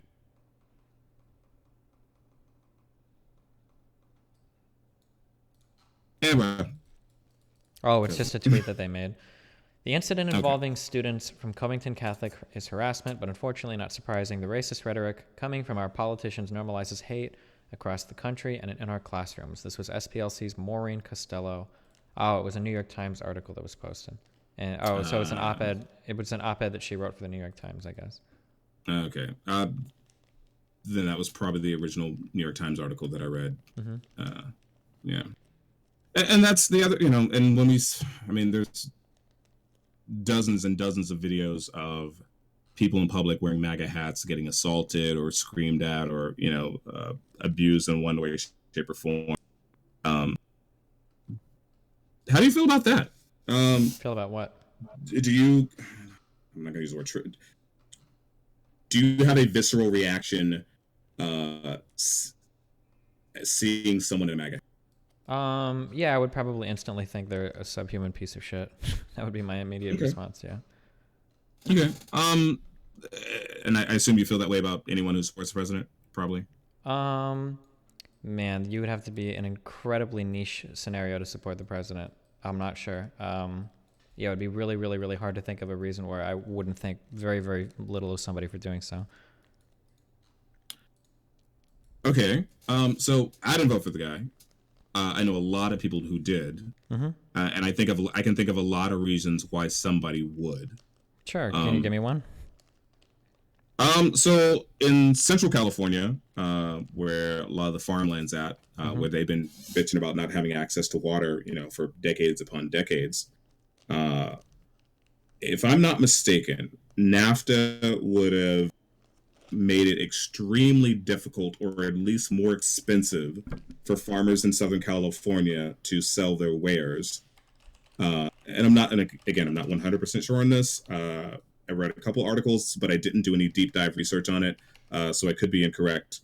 But I think I got the gist of what was going on. It had NAFTA gone through, which Hillary Clinton, it would have made life extremely difficult for existing farmers here in California, and for those farmers that already live off thin margins. That is the difference between them able to keep their homes and send their kids to college and so forth. And originally Donald Trump blatantly came out and said NAFTA is a crappy ass deal. I'm going to get rid of it and do something else, which he has. So as we go back to the mindset of 2016, if you're one of those people who are going to be directly affected by the policies of an incoming politician or a president, and that this is going to affect your livelihood, you're not going to vote for that politician. Sure. So right now in Central California, just Googled a few articles. Washington. California's farmers are poised to receive hundreds of millions of dollars worth of aid from the U.S. Department of Agriculture to help offset the impact of rising tariffs. But most of the state's top agricultural exports will not receive direct cash payments, as they and members of the state's congressional delegation had pushed for. California's farm groups, however, said that they're more encouraged by the news. Also announced Monday that the White House has reached a preliminary agreement with Mexico in their renegotiations of the North American Free Trade Agreement. The two countries are now hoping to bring Canada, the trade pact's other member, to the negotiating table to finish updating its agreements. So it seems like if you were some of these people that voted for Trump, it seems like the tariffs are kind of fucking you as well, no? Like, do these people really come out ahead? Can you throw that link at me? Yeah, sorry. Here you go. Because I did hear some rumblings of some changes of that presently.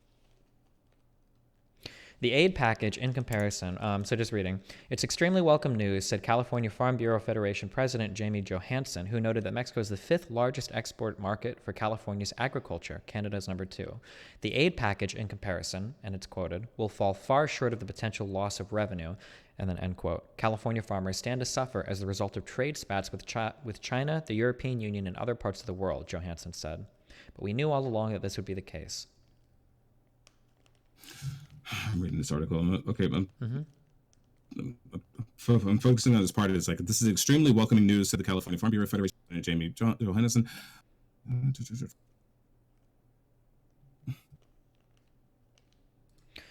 Just reading on. Well, Yeah, the economic let's- pressure was already there for farmers. Agriculture Secretary Sonny Perdue said on a conference call with reporters, noting that farming income has been on the decline. The additional problems caused by unjustified tariffs could not have come at a worse time. The tariffs hitting American farmers this summer come in response to the Trump administration's own tariff increases aimed at protecting the steel industry and separately at punishing China for its trade practices. Countries including Canada, Mexico, India, and Turkey are among those who have increased their taxes on a bevy of American imports. Agriculture is a particularly popular target and one that can cause not just economic but political pain for the White House. The agriculture sector is a core part of the Republican base, particularly in the Midwest. So yeah, I mean, it seems like farmers. I mean, I know this because I'm from Nebraska, and I think my state estimated that they were going to lose about $1.3 billion in estimated revenue due to tariffs. So it seems like if you're part of, yeah, sorry. Those still tariffs were BS. That did not turn out the way that Trump intended. Okay. Well, I mean, wait, what do you mean? That's everyone knew that they would go this way. What do you mean they turned out not how he intended? Well, I'm saying the way he intended. I think Trump thought that those tariffs would lead to better negotiations with China. It just didn't turn out that way, and it's effing a lot of people. Oh, yeah, that's possible. But this is one of my chief criticisms of Trump is that he's an absolute fucking idiot.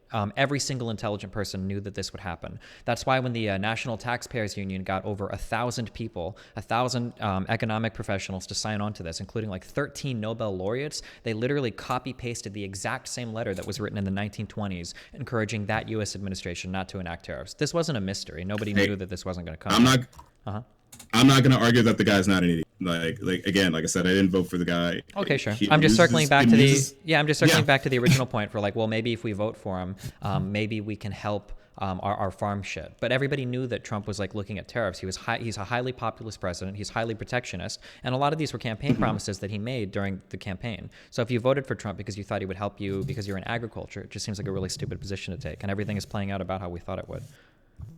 I don't know if it's a stupid position. I think his initial statements and the actions that he said he was going to make sounded good by ear. No, they didn't look. What do you mean they sounded good by ear? No, I'm making the assumption that if you're so, like I said before, if you're a farmer and you know that NAFTA is not going to be beneficial to you, and Trump is saying NAFTA's bad, I'm going to do a new deal, it's going to be a better deal, and you know that this one thing is bad. So you put your hopes that the thing that's coming down the line will be better. You're going to vote for the opposition. You're going to vote against the person that's going to go through with what you already know is bad. Now, yes, things didn't turn out very well in that case. But you asked, why would somebody vote for them? I'm giving you an isolated situation why I believe, because he did win all the counties in Central California. I think that is one of the reasons. And a lot of those people are just, good old hometown boys, living in sparsely populated areas, and those tend to be more conservative anyway. Mm-hmm. But I think it's a valid reason. Trump literally says that every single trade thing that we make, every single trade agreement we're in, this is like a big hallmark of Trump. NATO's bad, the NAFTA is bad, EU is bad. I'm just not necessarily sure if that's true. I'm just kind of like digging through information. I've kind of heard this claim before, but I've never seen it like substantiated. So just reading from like this second part here, NAFTA and its relevance to the Central Valley.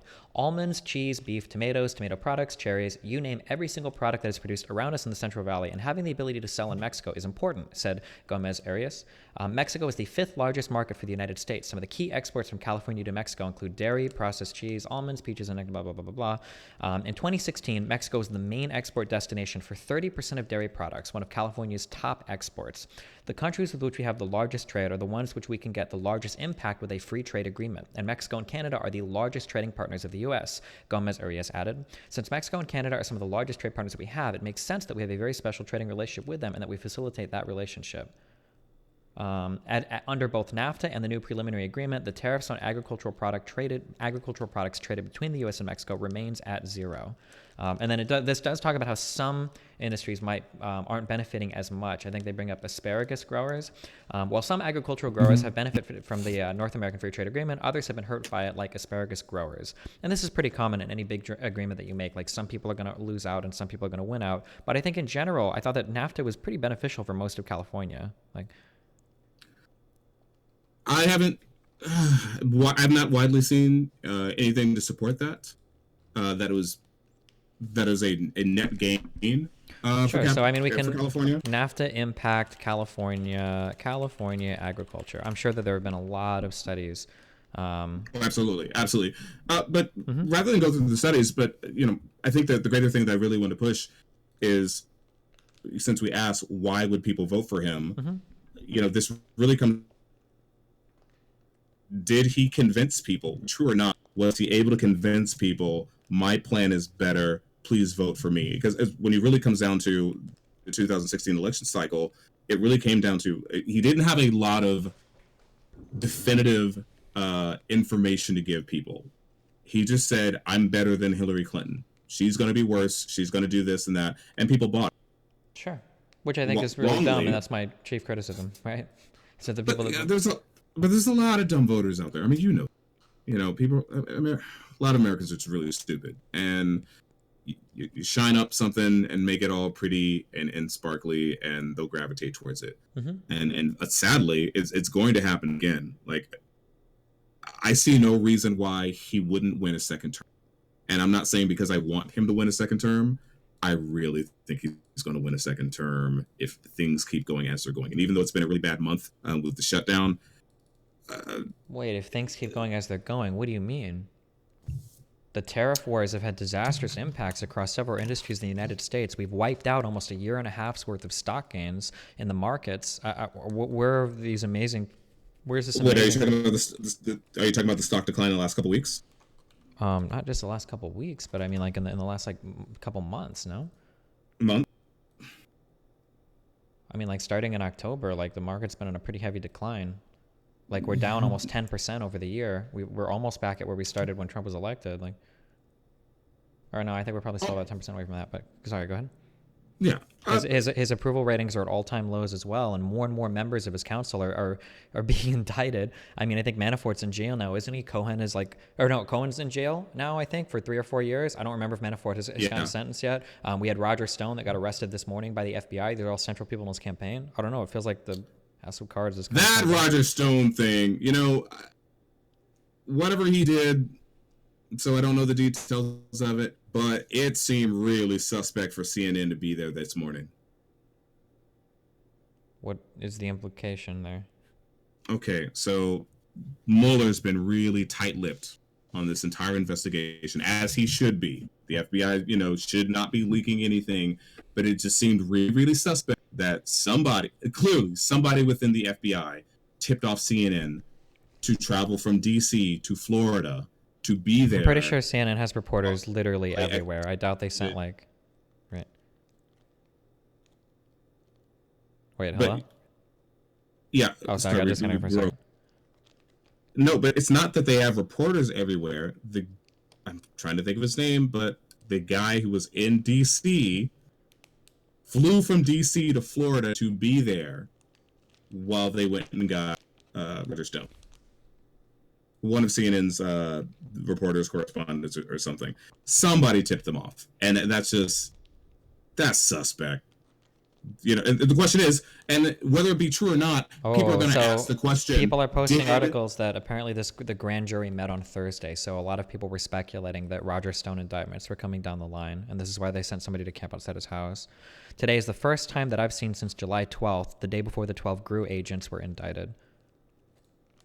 This was reported that Jerome Korski's stepson, Andrew Stetner, has arrived in the U.S. District Courthouse in D.C. to testify to a grand jury working with the Mueller-Russia investigation. He doesn't have much to say, said his attorney Larry Klayman, anticipating his appearance would not take long. So apparently people kind of had this in the works, that there were indictments coming down. I mean, that seems reasonable to me. The alternative being that there's some deep state FBI agent that's leaking. I'm looking at a Gamer MVP. He goes, Destiny. CNN picked up on a pattern of the grand jury's activity on Thursday, leads to arrests to Friday arrests by standard time for early morning arrests at CNN. Oh, CNN actually published an article on this. The rare dramatic video from CNN Friday capturing the early morning FBI raid of longtime Donald Trump confidant Roger Stone's Florida home was a product of good instincts, some key clues, more than a year of observing Cummings at the D.C. federal courthouse and the special counsel's office, and a little luck in the timing. CNN producer David Shortle and photojournalist Gilbert De La Rosa were outside Stone's home Friday morning to witness the FBI approaching Stone's door to arrest him on a 7-court indictment that includes special counsel Robert Mueller's grand jury, blah, blah, blah. They were staking out Stone because there was just enough evidence lurking in the special counsel's activity over the past week that CNN's team covering the Mueller investigation placed a bet that Stone could be arrested as early as Friday. Stone's possible indictment has been looming for months now, as Mueller has interviewed many of his associates and others connected to the longtime Trump confidant, whose political career dates back to Richard Nixon. The first clue that the indictment was imminent came last week from CNN's Sarah Murray, who was reporting on the upcoming grand jury appearance of Jerome Corsi's stepson. As the stepson's legal team negotiated a date for testimony, they were told to pick any day but Friday, an indication that Mueller's team expected to be busy Friday, according to a source familiar with discussions. And I guess I just go through how they kind of like narrowed it down here. Whether or not you believe them or this is just a cover for the deep state operatives, I guess, is up to you. Oh, no, I'm not saying deep state. I mean, I buy it. I mean, sounds legit to me. I mean, this is their job. Someone said my mic's too loud. Oh, no, it's fine. Don't worry about it. Okay. When I first heard it this morning, it is like, as you read it right there from their article, good reporting or, good investigative work, a little bit of luck, you kind of rolling the dice, this might happen. Let's get some people down there. Someone's saying it's still too loud. Don't worry about it. They're just fucking with me because they don't want to hear me. Yeah. Okay.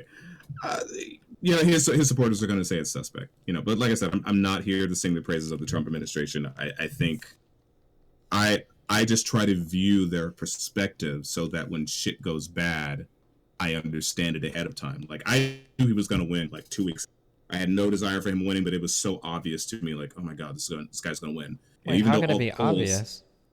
I've lived in Oklahoma, Texas, Mississippi, New York, Florida, here in California.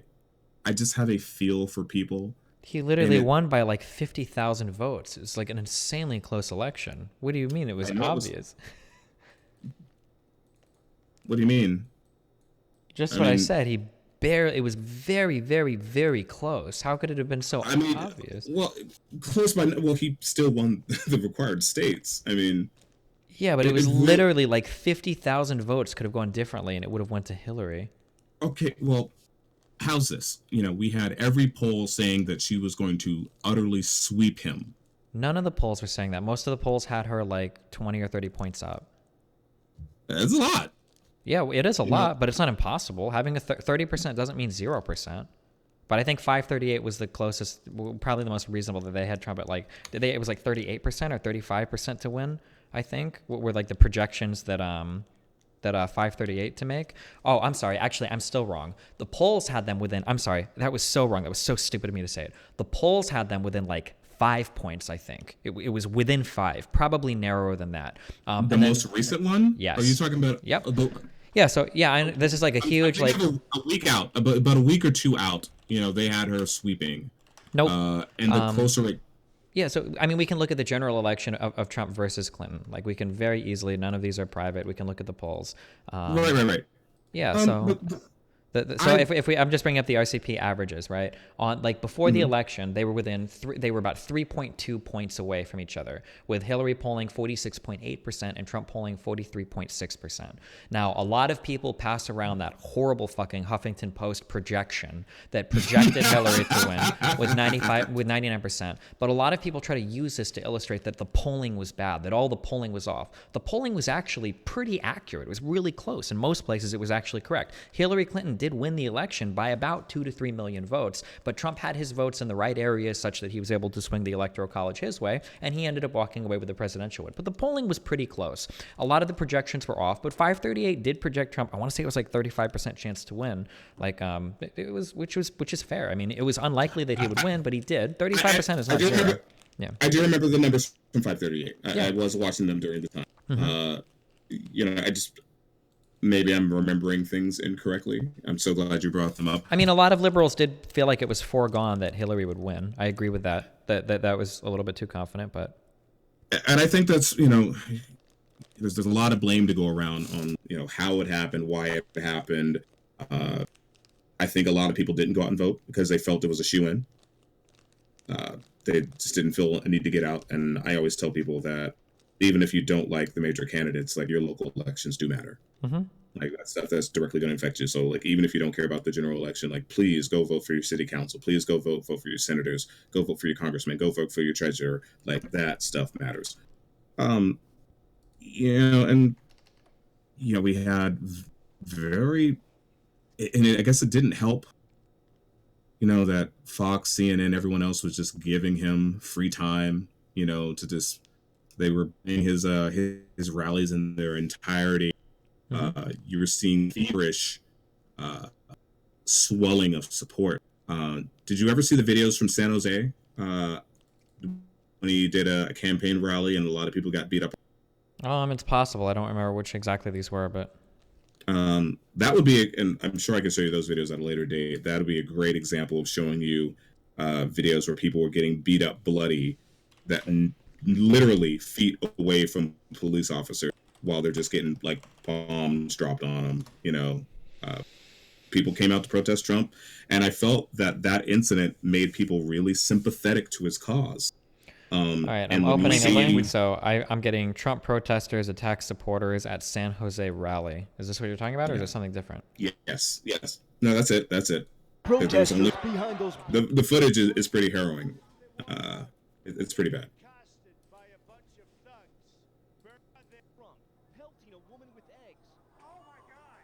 But we see, it was after that point, we see this great swelling of, that woman, they throw eggs at her. This guy gets jumped up on. I'm really uncomfortable with this narrative, this idea that there are people doing all these horrible violent acts and like police officers aren't doing anything to stop it. Like, I feel like I wouldn't call it a narrative. I'm being. Well, like your narrative is that there's some weird order to stand down or stand by and watch this happen because it's liberals doing it or whatever, and that could be possible. I'm a big fan of I think it's called Hanlon's razor. Don't attribute to malice what could be better explained by stupidity. I'm not going by stupidity in this case, but like it seems more likely to me that police probably have specific measures set in place to deal with like riots, and that a police is never going to like run forward into a riot where like two people are fighting, because that would probably cause fucking mayhem. That's my guess. I don't know. I don't have police training. I'm sure there's probably a cop in the office or in the audience that has more of it, but yeah. Let's say that you're absolutely right, and this is more of a matter of police policy than some nefarious, liberal bias scheme. Yeah. It doesn't help when the following day, and this is how the general public is going to see it. It didn't help very much when the following day, Mayor Sam Liccardo got in front of the cameras and blamed Trump for the violence and said that it was his fault that people got beat up. And I think there was a lawsuit filed. Anybody can file a lawsuit, so that's neither here nor there. But there was a lawsuit filed, to blame that went through the motions, and a judge said that the lawsuit could go through against the city, that they did not supply efficient, or not efficient, but substantial or significant, just defense and policing. I mean, I don't think. I think it's fair to blame Trump for a lot of the violence, though. I mean, Trump has had pretty violent rhetoric in a lot of his speeches. Like, he's kind of called for it. I've heard his rhetoric. I've heard where he said, punch that guy in the face, take his coat, get him out of here. I'll pay for your bail, or I forgot the specifics that he said. Yeah, I'll pay for the legal fees, whatever, right? And I believe that people on the right or supporters of Trump would just. This is what I think they would say. I'm not supporting it. I'm just saying they would say that, that's just boisterous talk. He's not being serious. Okay, but you say that, but like, just a couple months ago, didn't we have some guy literally mailing bombs to like Soros and shit? That was like, absolutely.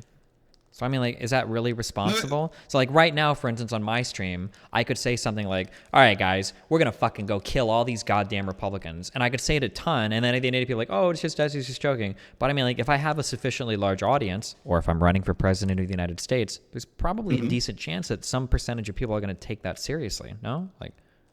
But do you think it's fair to dial back his comments during the campaign trail to the actions of a crazy nut today. I mean, that the guy sending the bombs happened 2 months ago, 3 months ago, not so long ago.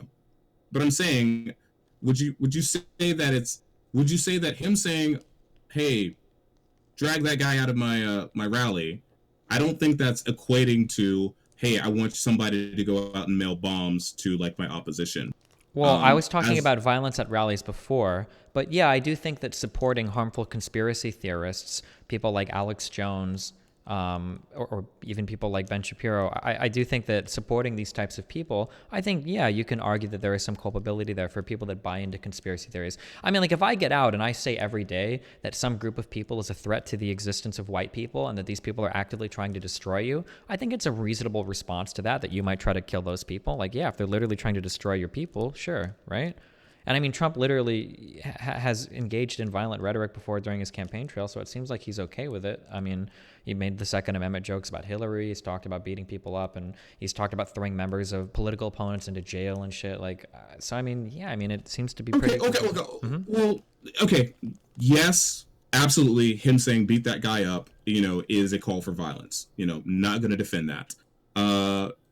Saying "lock her up" or lock political opponents up, that's a judicial process, and I don't think there's really a problem. You don't think there's a problem with somebody saying that they're going to lock up their opponent in a presidential race, or after making it to the actual White House saying that they're going to lock up prior presidential opponents? Then under his Department of Justice, his opponent would be in jail. That doesn't scare you a little bit as an American? I remember when he said to Hillary, that you ought to be in jail. Mm-hmm. That's one kind of his opinion. I mean, that's not going to happen unless there's an actual trial and a whole rigmarole. But like, this is what I mean when I talk about how I don't believe people sometimes when they talk about being skeptical. Like, this is so you're giving so much charity here. It is actually unbelievable to me. So like for me, I'm a very big, I'm insanely, so I'm a very big, the political term is liberal, but like a classical liberal. So I believe in things like liberalism. So freedom of the press, individual liberties, individual freedoms. I'm, for better or for worse, a big believer in our Constitution. So to me, if our head of state is talking about locking up political opponents, that to me represents a very scary attack on our democracy. At that time. At what time? He wasn't at that time. During the political debates when he was he said that he literally have chance of lock her up, and then he said it in a debate with Hillary Clinton that under his DOJ she would be in jail. Yes, I do remember. Yes, he said that. That's scary to me as somebody that believes like in as somebody, I don't know, as somebody that believes in the ideas of liberalism. The idea that my president could be talking about locking up political opponents, that's a very scary idea to me, I guess. I mean, okay, I'm not gonna. I mean, when you put it that way, yeah, it does sound scary. And maybe when I originally watched, my interpretation of it was like, oh god, this guy's just talking shit again. I'm not gonna discredit what you're saying. Well, obviously I'm not discrediting him. I'm not gonna downplay, because when you put it in that context, yeah, that does sound pretty scary.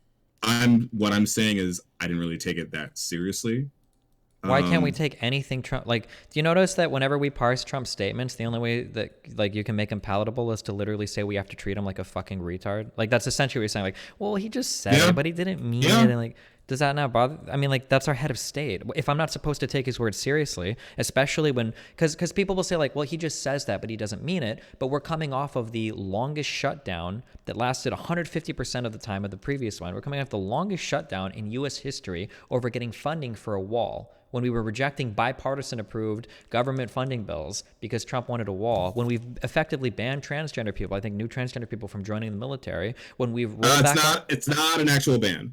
It is and it isn't. Well, there's some more details to that. It's not an outright ban. But continue. It's... I probably Okay, so my understanding of this, and we can read real quick if I'm wrong. My understanding right now is that if you sign up for the military, if your sex and gender are not the same thing, that you will be banned from joining the military. That's my current understanding of that. They don't want... I'm probably not articulate enough to say this, and it's probably better that I read it directly from an article. But my understanding, the last that I read, is they're not outright banning all trans people, only if you are currently on hormones going through trans. Sounds like that sounds like a ban on trans people. Or I guess so. Trans I people would, seeking treatment, like if you're actively in having hormonal treatment at the time, and I would argue, you know, again, as I stated before, I think everyone has the right to exist as long as you're not hurting anybody. Do you? I got no problem with trans people. I have trans friends. I do not think the theater of war is the right place for someone going through transition. I'm not necessarily advocating a ban, but I would say probably not the best place for you to be. okay, but we already have policies in place in the army to deal with stuff like this. They do, and they're now updated. Well, why would you update it in a way that even Trump's generals are saying is not necessary? If I'm not mistaken, that the current policy was written out by what's his name? That it was a general that wrote this up. This isn't Trump's doing. This entire policy has been done by a military. That is my understanding. If you have something that says otherwise, I'd love to see it. But it is my understanding that the current policy has been written up by current military brass, and it only affects those who are actively. I'm pretty sure that when he initially process. proposed this and tweeted it out, it was a surprise by like a whole bunch of people in the military, that a lot of people were blindsided by this. That is true. And they held off on it and said there needs to be an entire review. So here we are, months and months after said review, and the new policy is what it is after a thorough investigation and review. Okay. And I'll say I'm not a massive fan of it. Like, honestly, I don't care one way or the other. Well, I'm sure that you don't, because it doesn't impact you, or it doesn't mean that much to you. I'm just saying that, like, when we look at this, when we look at how much damage was just caused recently by our government shutdown, when we look at the state of DACA children, or the state of transgender people in the military, or the state of tariffs right now that are hurting our economy, when we look at all of these issues that Trump DACA could have been solved a long time ago. Like, this is something I'll definitely fight back on you on. Democrats could have solved this a long time ago. Why they haven't, I have no idea. What solved what? DACA could have been solved a long time ago. How could it have been solved a long time ago? That was one of the offers on the table recently, and it's been on the table in previous months. Last year, I believe DACA, Trump was offering. This was in exchange for funding for the wall. But even currently, and even last year, DACA was part of the larger debate, and there was an offer for DACA that was denied by the Democrats. Wasn't that still in exchange for funding for the wall? Last year? Yeah. I take it you don't support the wall. No.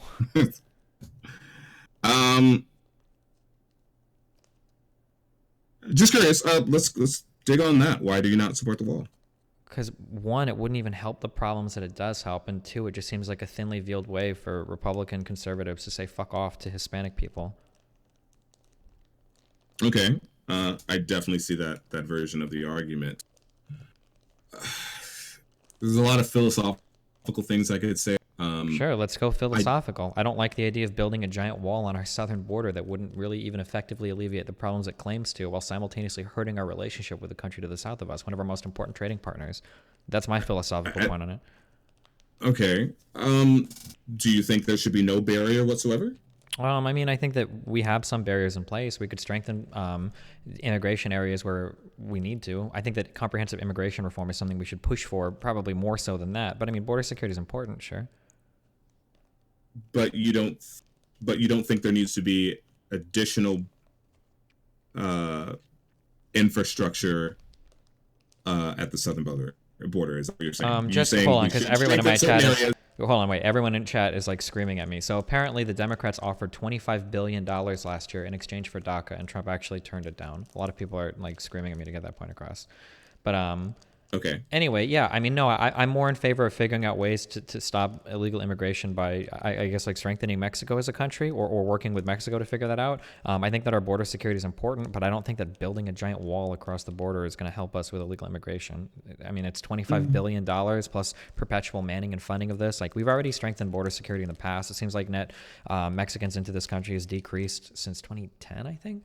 So, I mean, like, I just don't think that we need a wall. It just sounds like a really silly, kind of like childlike like Israel has a wall, let's build a wall. Like walls of work. I don't know. It just seems really silly, especially when Well, like almost all of the illegal or like half the illegal people here have like overstayed visas and shit. Like I don't know. Sorry, go on. yeah. I think that the only usefulness of the wall would to be to stop small time, uh, in what's the word I'm looking for? This small time people just trying to get over, for shits and giggles. Not really shits and giggles, but for reasons. I think if we really, really, really care, we would. Trump would sign an executive order to require all companies in the United States to use E-Verify. What? And I think that would dry up shit overnight. E-Verify. What's that? E-Verify is it's to verify the citizenship and status and identification of an employee. Don't you already have to see some photo ID when you hire somebody? No, not necessarily. No, you don't. Are you sure? Not Is every, it a W-9 not, or W-4? Fuck, what do you fill out for income verification? Well, not every state use it. So a lot of people use stolen social security numbers and other forms of identification. Yeah, but if you're using that. stolen security numbers, you can probably get through like an E-Verify anyway. Is it a W-2 or it's an I-9? Maybe an I-9. When you fill out an I-9, you have to show like a photo ID or whatever for employment eligibility. Like this is part of codified like federal law. And I think many employers, not all, but some, probably take that information and don't really file it anywhere, or they might file it with the state, and that doesn't really go anywhere. There's a lot of ways to skirt that, but I think if you just used E-Verify, you would drive that up quickly because instantly you could deny someone, or instantly you would know the status of someone if they're legal to work or not. Why we don't do that, I don't know. Okay, yeah, I don't know. I mean, if somebody wanted like to hire illegals, it seems like they would just do it and not use E-Verify, no, or just lie about it. Like, well, they do. Well, they do. And there's issues in that of it. Yeah, so I don't see how this would help anything, right? A little. For those who aren't blatantly skirting the law and intentionally trying to hire illegals. I mean, that drops wages for everyone. Wouldn't it make sense to just like increase how easy, like make it easier to just immigrate to the country legally? Like we've got 13 million people here. Like we used to. We used to give visas to people like in the summertime or during the picking seasons. We'd give them a visa to come. They would come freely. They would work and they would go back home. Why we don't do that anymore, I don't know. Yeah, so why not just legalize the people here right now and just make it easier to immigrate to the country legally instead of putting people on like a 20-year waiting list to get here?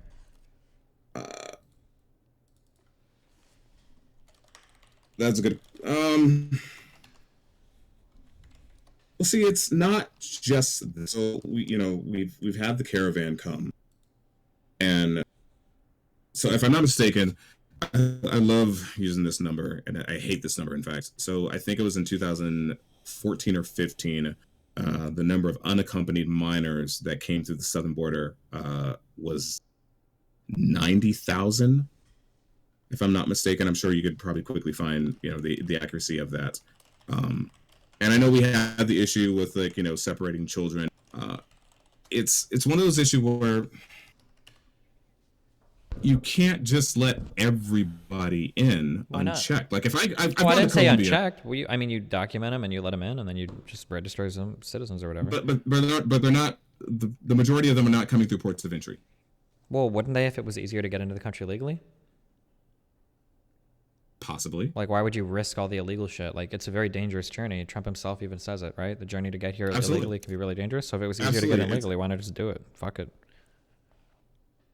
Well, you're right. It takes a shit ton of time, which is why people do it illegally. It costs money and it takes time. Mm-hmm. So those are the two barriers of why people, come in illegally.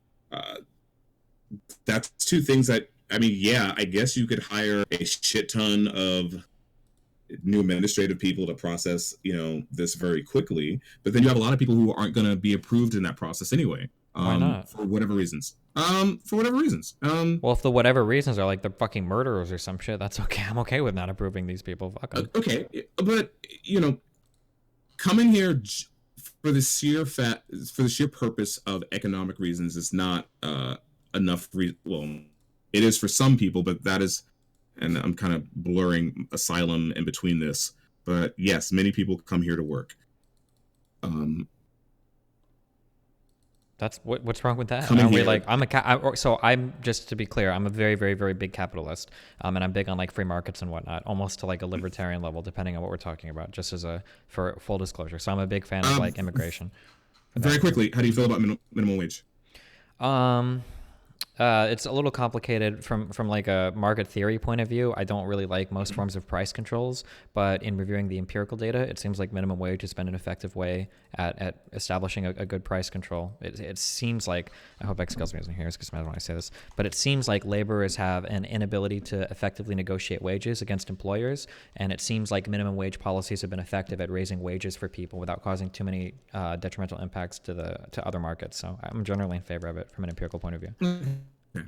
I'm slowly getting into the idea of being comfortable with the idea of no minimum wage. I know it's never going to happen, but I think there's a lot of arguments on how our it's not rapidly increasing, but our increasing minimum wage is actually hurting people. I haven't seen that empirically demonstrated anywhere.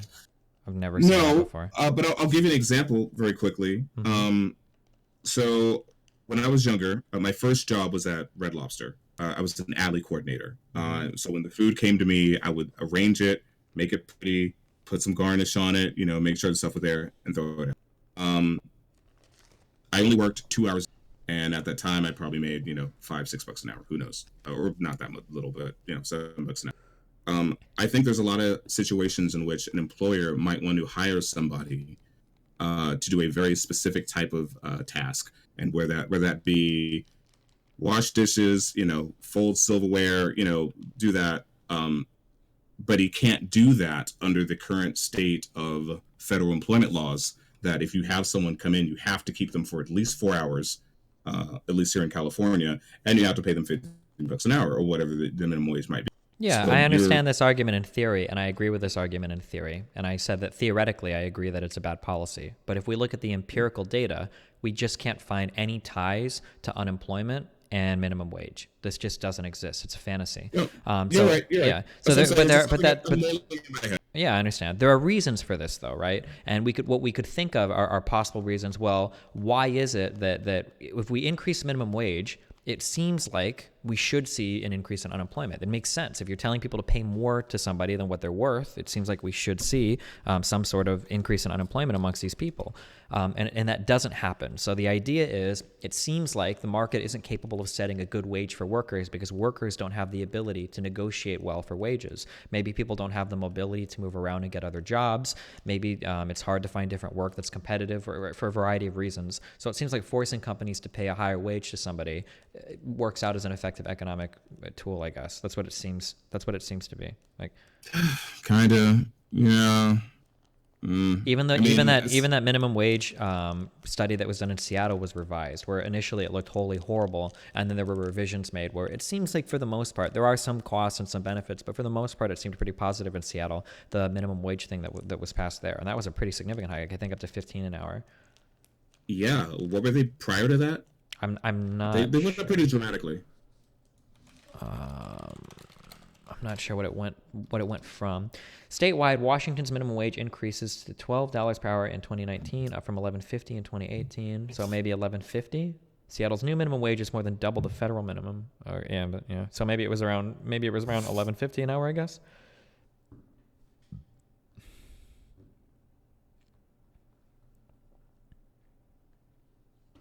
So I know you said there's some new studies out. Is there any accounting of small mom and pops that had to go under during that time, or did it not affect? Most of what I'm looking for are like overall effects on employment. I'm not too sure about small mom and pop shops. I don't know.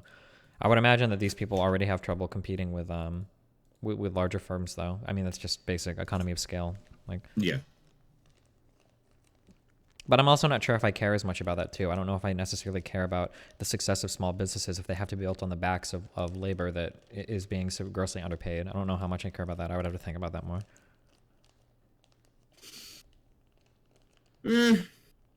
Yeah, I suppose.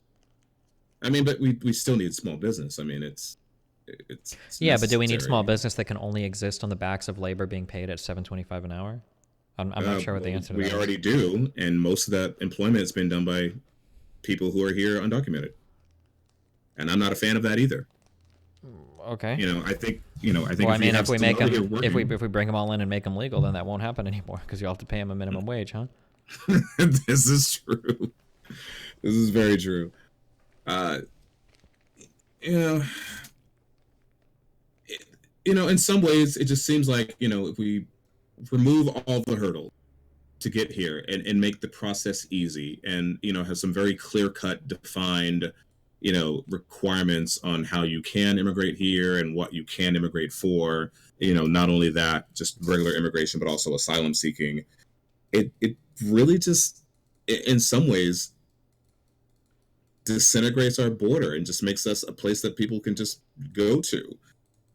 If everybody can come here, and of course everybody wants to come here for like economic opportunity, and there's not necessarily anything wrong with that, but it does get in that really iffy situation where you're just like, oh yeah, everyone just come over. Like, I live in a nice neighborhood, right? If they lowered, oh boy, this is gonna sound bad. If you lowered the bar to entry into my neighborhood, my neighborhood wouldn't be what it is now. Well, but like the bar to entry to your neighborhood is probably a financial one. I don't think that would change at all. Yes. Yeah. Well, the bar to get to the United States is also a financial one. Kind of, yeah. Somewhat arbitrary, or you win a lottery or whatever. But I mean, I don't necessarily think somebody entering the country is the same as somebody entering the neighborhood. There's plenty of people entering the country that I'm never going to associate with in my entire life. Right? That's probably true. You will feel this is true, but in some ways you will feel the effects of them. Yeah, I guess so. Negative or positive, and I'm not, I'm definitely and I not guess saying, for me as like a capitalist, because I'm super focused on the economy, the effects that I would hopefully feel would be like lower prices and consumer goods and stuff. I am equally a capitalist.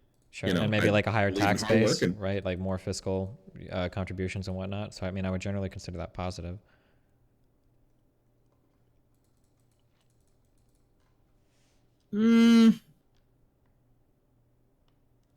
We're not really seeing. I mean, are we really seeing that? Yeah, immigrants are generally fiscally positive in the United States. They're definitely economically positive. Fiscally positive in what way? Fiscally positive on state budgets, and that they tend to pay in more, I think, generally than they get out by narrow margins. Oh no! Hold on. No, I believe the services and money that we pay out to them, there's not a net equal. Let me find a unbiased source for that information. But I am fairly certain that what we pay out to have undocumented people here is much greater than what they bring into us.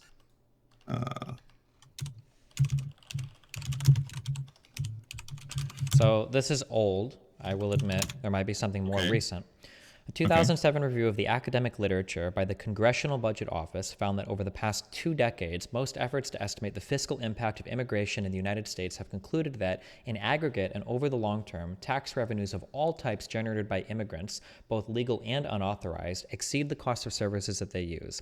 While the overall fiscal impact on the U.S. is beneficial, unauthorized immigrants have an adverse impact on the budgets of state and local governments. While cautioning that the reports are not a suitable basis for developing an aggregate national effect across all states, they concluded that. This is from the CBO, which, I mean... What year's that? This was 2007. So it's possible that's changed in the past decade. I don't think it would. 2007, you saying? Yeah.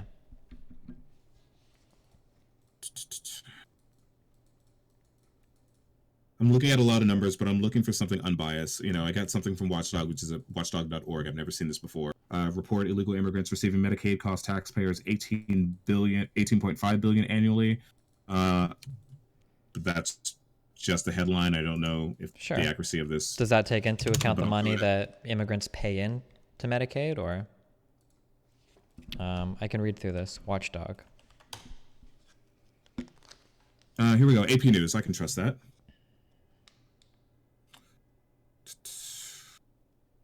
I know Donald Trump said that we lose $250 billion a year, and he was wrong on that number. Unfortunately, Donald Trump engages in a lot of like over-the-top, blatant like misinformation. Well, like I said, I knew he was wrong. I knew he was wrong on that number. Well, it's not that he's wrong. He intentionally lies, I think. It's a big problem. Another very scary thing for our head of state to do. I think the more accurate number is anywhere between 75 and like 130 a year is what it costs us. but I'm looking specifically on how much we receive in taxes, and there's not a net gain. In fact,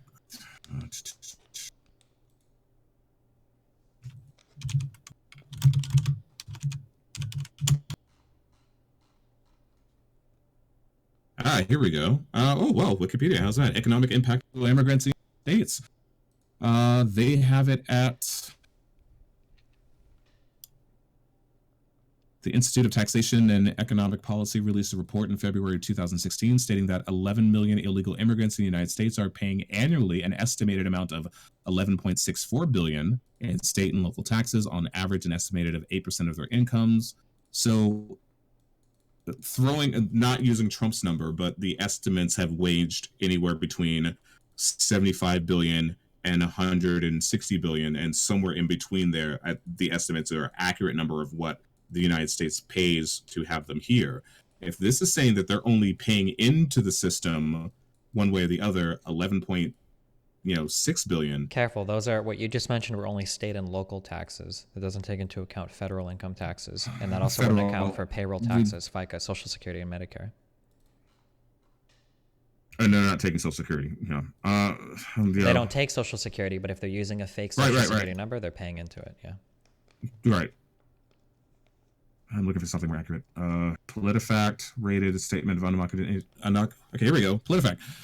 Undocumented immigrants pay $12 billion in taxes every. 2016 study, nonpartisan institute tax. Okay, 11.6. That's 2013. You know what? I'm sure there's a study somewhere, but it might be almost I mean, we're assuming that, well, obviously, if they're illegal, they're not using, it's really hard to track what they're paying in federal. It's not what? It's gonna be really hard to track what they pay in federal. I mean, a lot of the numbers and information around undocumented workers is very hard to do. You can find some pretty big estimates. You've got to do a lot of guesswork. I mean, because they're undocumented, right? Although to be fair, I'm talking about legal immigrants right here, not necessarily undocumented ones, but. And also, we're only talking about fiscal impact as well. No economist debates the economic impact, which is overwhelmingly positive of immigrants, which is obvious in any kind of theory. When you grow supply in your economy, you're growing the economy. You're growing the supply of labor and your consumer base. You're going to grow the aggregate demand and everything as well, right? But fiscally, like most people agree that it's either a wash or slightly positive. That seems to be what I've come across so far. But forgive my ignorance and.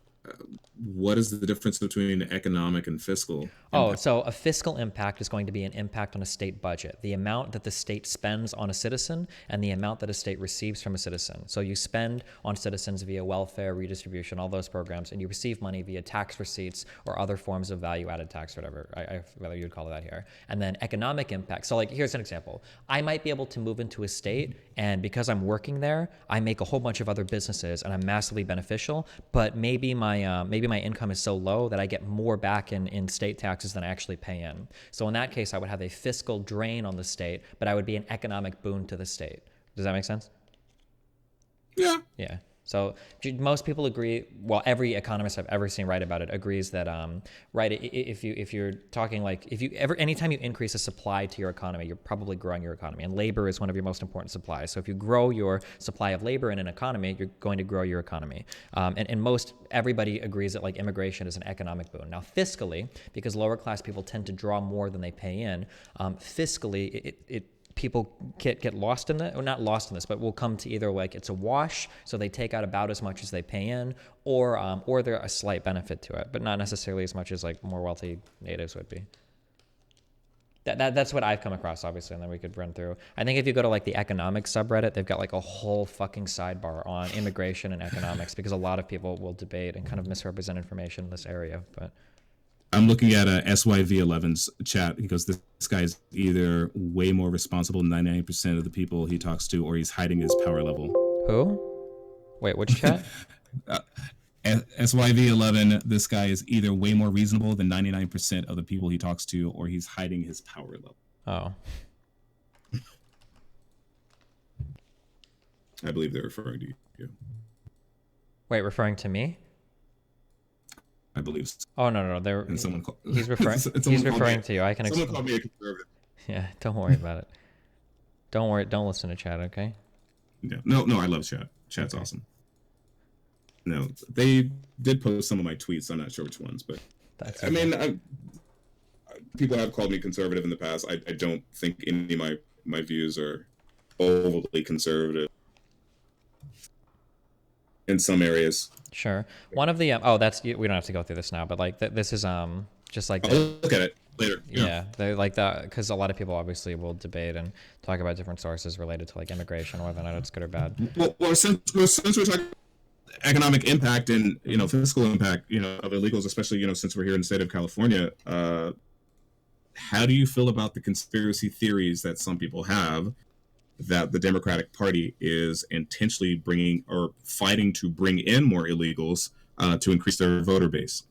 I mean, people make those arguments. There's a lot of ways to talk around this, but I mean, basically what you're disagreeing with here is whether or not, like, how does somebody get to be a U.S. citizen is kind of the core argument that we're supposed to address, right? I mean, like, the way that people vote is going to change when more people come to this country. I mean, that's just a fact.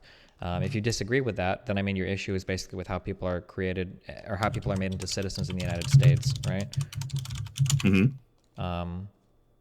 Which is, I don't know. I don't see why both sides shouldn't be able to appeal to people that immigrate here, though. It seems like, I mean, this is very personal, but like most Hispanic people and black people. I wish my friends on the right would open up a bit more about immigration. Yeah, like and understand these aren't our enemies. Yeah. Yes, there are bad people out there, and they love to tote, but MS-13, drug dealers and stuff.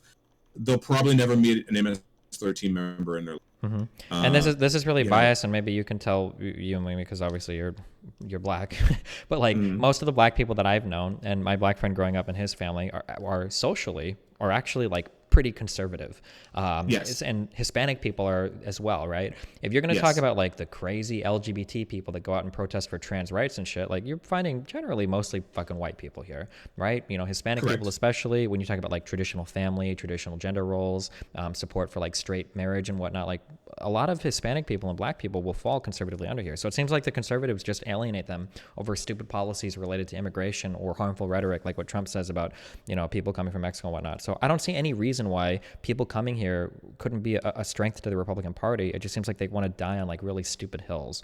That like the Republicans they fight some battles. There seems to be a couple battles politically that people just need to drop. Democrats probably need to chill a little on gun control shit. They lose a lot of voters that way, and I don't think that's an important enough issue to die on. And Republicans lose a lot of voters over dumb shit like abortion. That's probably something that you should have dropped a long time ago. Like a Republican that's going to vote for you because of your stance on abortion probably isn't going to switch to a Democrat if you just drop it, don't talk about it as much. Like, I don't know. So that, in my opinion, abortion's settled law. I don't know why it keeps coming up. I think it's stupid. We were much better served by educating our young youth to not have children out of wedlock and, to protect themselves properly. I agree. If we fought there, things would be much better, and it wouldn't be an issue. But it makes them look stupid. And I think a lot of them are still... So I have this belief that a lot of people like to say that, Trump's trying to play towards the evangelicals. I don't think that voting demographic matters anymore. Demographics of people vote like pretty hardcore. If we look at like the breakdown for Trump, like there are huge divisions between like Hispanic and black voters in terms of how they vote Democrat or Republican. Like, wait, somebody found an article from sanjose.com with me in it. Which one is that? Somebody post that again. Who posted that? Shit, missed it. Because I don't remember doing an article for sanjose.com. But I probably did. I don't know. There's a lot of articles out there with me from stuff. Oh, it's just a picture of you in a Naruto outfit, I think. That's that parkour piece that I did. Yeah. Oh, okay. Sorry. I know which one that is. I'd actually dated that girl for a while. That was her way to date me. She begged me to do that art, and she wanted to hook up, and that was her lead. Okay. So that was fun. Also on this subject, but yeah, I was saying, I wish Republicans and just people leave that shit alone because it looks stupid. But as I was saying about evangelicals, a lot of people say that Trump's trying to, or the right in general is always trying to play towards that base. I'm not sure they matter anymore. Like, yeah, they will always exist in some fashion. I just think they're becoming less and less significant. As the years Evangelical go votes by. are really, really, really important for the Republicans, for conservatives. Like appealing to that base is pretty fucking important. Like there's a lot of fucking votes there. Do you believe that the left is ignoring them, or do you believe that the left is alienating? Because I'm seeing. Yeah, the left alienates a lot of people through the way that they do their messaging. Bernie was really good about bringing people in, but populists usually are. But yeah, I think the left has a lot of trouble with their political messaging for sure. Yeah. But I mean, like the right does as well, which is, I mean, like, do you have any strong opinions about like Steve King or? Oh, that idiot.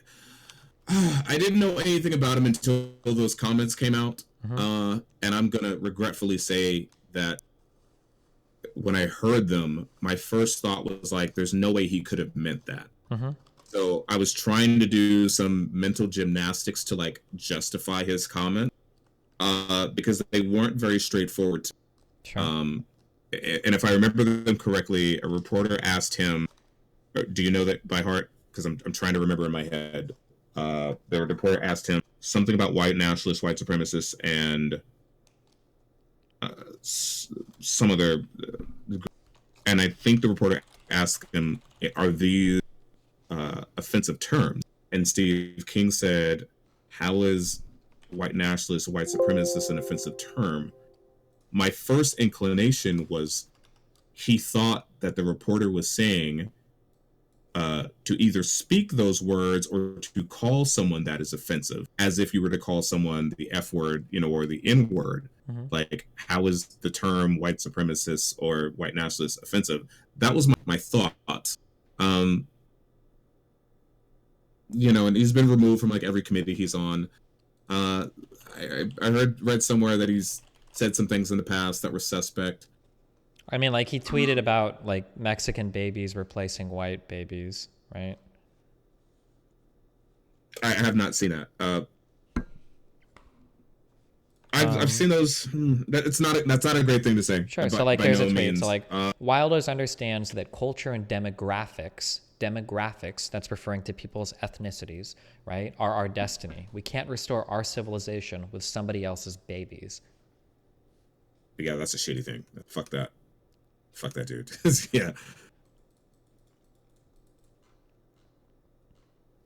As I always say, like when you got small-minded people, just wait a while because old people have to die eventually. Sure. So old people got to die. But I mean, there's like a whole slew of like younger people now that are kind of being indoctrinated or taken in under kind of like this kind of like Trumpism stuff, this extreme protectionism, extreme nationalism. It's kind of happening all over the world, right? So I don't know your personal position, but you're probably like, are you like pro Brexit as well? Like a pro Brexit? I don't pay enough attention to it. I think every country should decide the path for their shit as they seem. I'm not read up enough on it. But as you're talking about the extremes, my goal is always to bring people closer towards the center.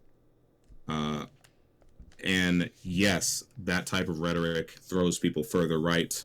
And some of the rhetoric from, members of the left brings people far left. I don't think there's any room for that.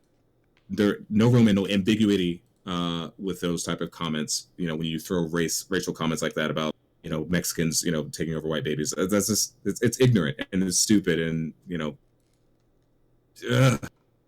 it makes it harder for a person like me that considers myself a centrist, who wants to bring people, further from the edges. When you say, I'm just curious, when you consider yourself a centrist, what do you think you have left-leaning positions on? I'm curious, because it seems like you've spent almost this entire time pretty much defending like the standard conservative talking points. Well, I don't talk about my left-leaning positions because they're So like, do you believe in single payer or socialized healthcare? Yeah. No, and I think I think trans people have the right to exist. I don't believe in any form of discrimination against anybody in any way. I believe women have the right to choose. Yes, I have some minor leaning issues with Planned Parenthood as an organization, but I would never say that it needs to go away. Like I said, I went there just a couple weeks ago. I definitely have issues with Margaret Sanger, and I do have issues how I feel, because there's no evidence one way or the other, but how I feel that it targets my people. But I would never say that no one should go there, and I'm not advocating for its defunding. Sure. Okay. Yeah, I believe you. I question those things, but I would never die on the heel for that type of stuff. Okay. I have no problem with, I have no ill will towards immigrants. I do recognize, for instance, so illegal immigrants do affect my community in such a way. So we black people and illegals tend to, black and brown people tend to fight over the same types of jobs and the same type of neighborhoods and the same types of housing. So when we're already going for, the same homes, apartment complexes, the same types of jobs, and then you have another layer of that where someone will come in and undercut you on what they're willing to work for, that affects my community. And then as for, my housing, not where I live personally right now, but, just say you got someone living in the hood and all of a sudden, the rent's, $1,000 a month, and then in comes undocumented people, and now the supply and demand has shifted. So now the demand goes up and the supply is left. So now the landlord's going to raise the rent because the demand has increased. So now we get moved out, and then undocumented people will come in, and instead of it just being, two people living in a house, they'll come in with 5, 6, 7. And I'm not saying that to be funny, and I'm not saying that to be disparaging, but I used to live in an apartment complex where I lived by myself, and in all the other units, it was 5, 6, 7 people living in the same one. Now, and I knew they were illegal because the landlord at the time told me, and she was Mexican herself. We had a really great relationship, and I'm not trying to talk bad about these people, but that was just the reality of what it was. That it is what it was. And, so when I look at those things and I understand how it affects my people, my community, it is an impact, and we do have some issues with that. Again, I'm not wishing any ill on anybody, but it's a reality that we have to deal with, and it affects us negatively. Okay. Yeah, all right. I understand your perspective. Yeah, and that's I look at San Francisco where a half-assed decent apartment is going to cost you $4,000. Well, I won't even go there. I mean, a lot of these are related to like zoning problems and whatnot as well. Yeah, there's a lot of reasons for that. I'm gonna throw a link at you since we were talking about birth. This happened in Irvine, but this has happened a lot in this country. There was an apartment complex very similar to the story in Santa This is a Clara. pretty small article. Can I just read this really quickly, before we go start? ahead. Yeah, go for it. Federal agents raided a slew of luxury maternity hotels in California on Wednesday for allegedly housing Chinese women who wanted to give birth in America. Department of Homeland Security officials stormed 20 locations in Los Angeles, Orange County, and San Bernardino County looking for suspected birth tourism operations in which Chinese nationals allegedly paid handlers between $40,000 and $80,000 to advise them on obtaining visas, flying through the least suspicious airports, and even disguising their pregnancies, NBC News reported. One such building was the Carlyle, a luxury apartment building in Irvine, which was the focus of the bust. A neighbor near that building told NBC that she found it strange that a forklift delivered an excessive quantity of diapers to the building, but did not realize the extent of the scheme. Though it's not illegal to have their babies in the United States, birth tourists usually lie to the immigration officials about their reasons for travel, according to an official cited by NBC. The bigger focus, however, are the organizers of websites that targeted women in China and sold the maternity hotel stays to them. For that reason, authorities did not arrest the women staying in the buildings on Wednesdays, but instead used them as witnesses in an attempt to prosecute the handlers. The Carlyle has been previously suspected of birth tourism as part of a long-spanning probe starting in June of 2014. A separate incident occurred in California in 2015 when officials charged 10 Chinese nationals with violating court orders to stay in the U.S. as they investigated the practice. Birth tourism has been somewhat popular in the United States, with court papers cited in the NBC article estimating that 40,000 children every year were born to women who were in the U.S. on a travel visa. Build that wall in the ocean! Wait, what? Build a wall in the ocean. Yeah. Just put it up in the ocean. Just block them. Stop the boat. Wait, so what am I supposed to take from this article? I'm fucking with you. No, yeah, no, we were slightly on that subject earlier. We had one of those down the street from me in Santa Clara. The same setup. They're paying $40,000 and kind of skirting the system to have children here so that they could go back and then come back again one day with technically a quote unquote anchor baby. Mm-hmm. And I don't know, any opinions on that? I mean, that is, part of, one of the issues that we have to deal with, not only on the southern border, but also through these, allegedly wealthy Chinese people and Russians and various other, nationalities of people that come here for the sole purpose of. Do you think that birthright citizenship should be banned? No. Well, then there's not much to say about this, is there?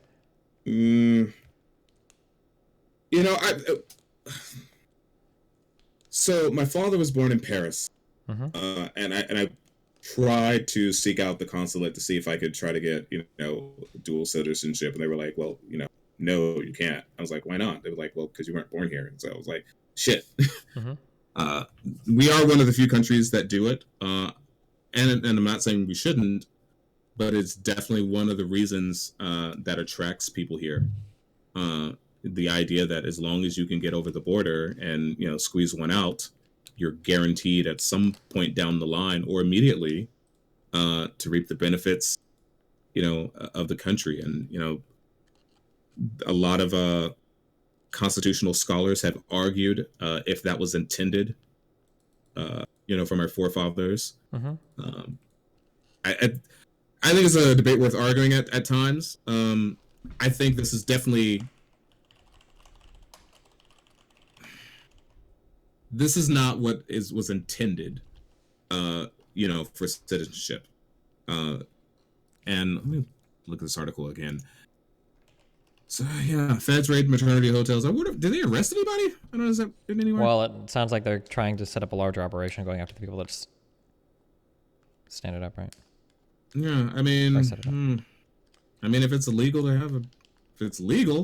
have a baby here, and they're just. It sounded like I was trying to trick you earlier, but you could probably make arguments to get rid of birthright citizenship. You're trying to trick me.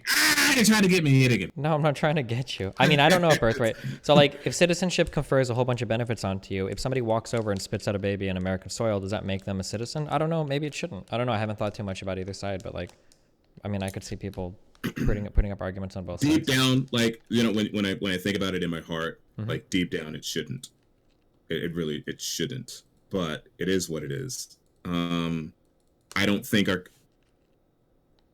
we're not economically, we weren't really designed to be that way. Well, no, okay, let me skirt that. Well, yeah, it does have an economic impact. When people are intentionally coming here, with the intent to have a baby. Well, does it? Is someone here is someone that's an American citizen? Like, how is that costing us? Is that costing us money? Well, let's go with a common scenario. Someone, regardless of nationality, finds a way over the border or over their visa, and they're not documented, and they have a child. Sometimes, or let's go with the scenario that they have no money and no husband or anything like that, so it's just them and they're pregnant. So they go to the ER without any money, and of course the doctor has to treat them. So that's going to be some costs. I'm sure they can apply for Medi-Cal or, some other form of assistance. Someone's going to pay for that. So then now that they have a child, they are eligible for welfare, food stamps, some other form of, financial aid. But they'll be working and paying taxes as well, right? And generally. If they can. There's a lot of people out here that are getting Section 8 housing or some other form of extremely discounted living situation they're not paying for or paying very, very, very little for. I believe this type of behavior puts an unnecessary strain on a community. Maybe. I don't know if people that... if you're somebody that can afford to pay $40,000 to fly over here to have a kid for the Chinese ladies... these are probably fairly wealthy people anyway, right? I doubt that. These people are. Yeah. But I would argue that the alternative, or one of the alternatives, i.e., people coming from the southern border, who aren't in these luxury hotels, that's more of a reality that they don't have the financial means to cover themselves long term. And we have to take care of them. I'm not saying that we shouldn't. We're not going to put them out on the streets, but you know, we're not set up to be that, you know, or to do that.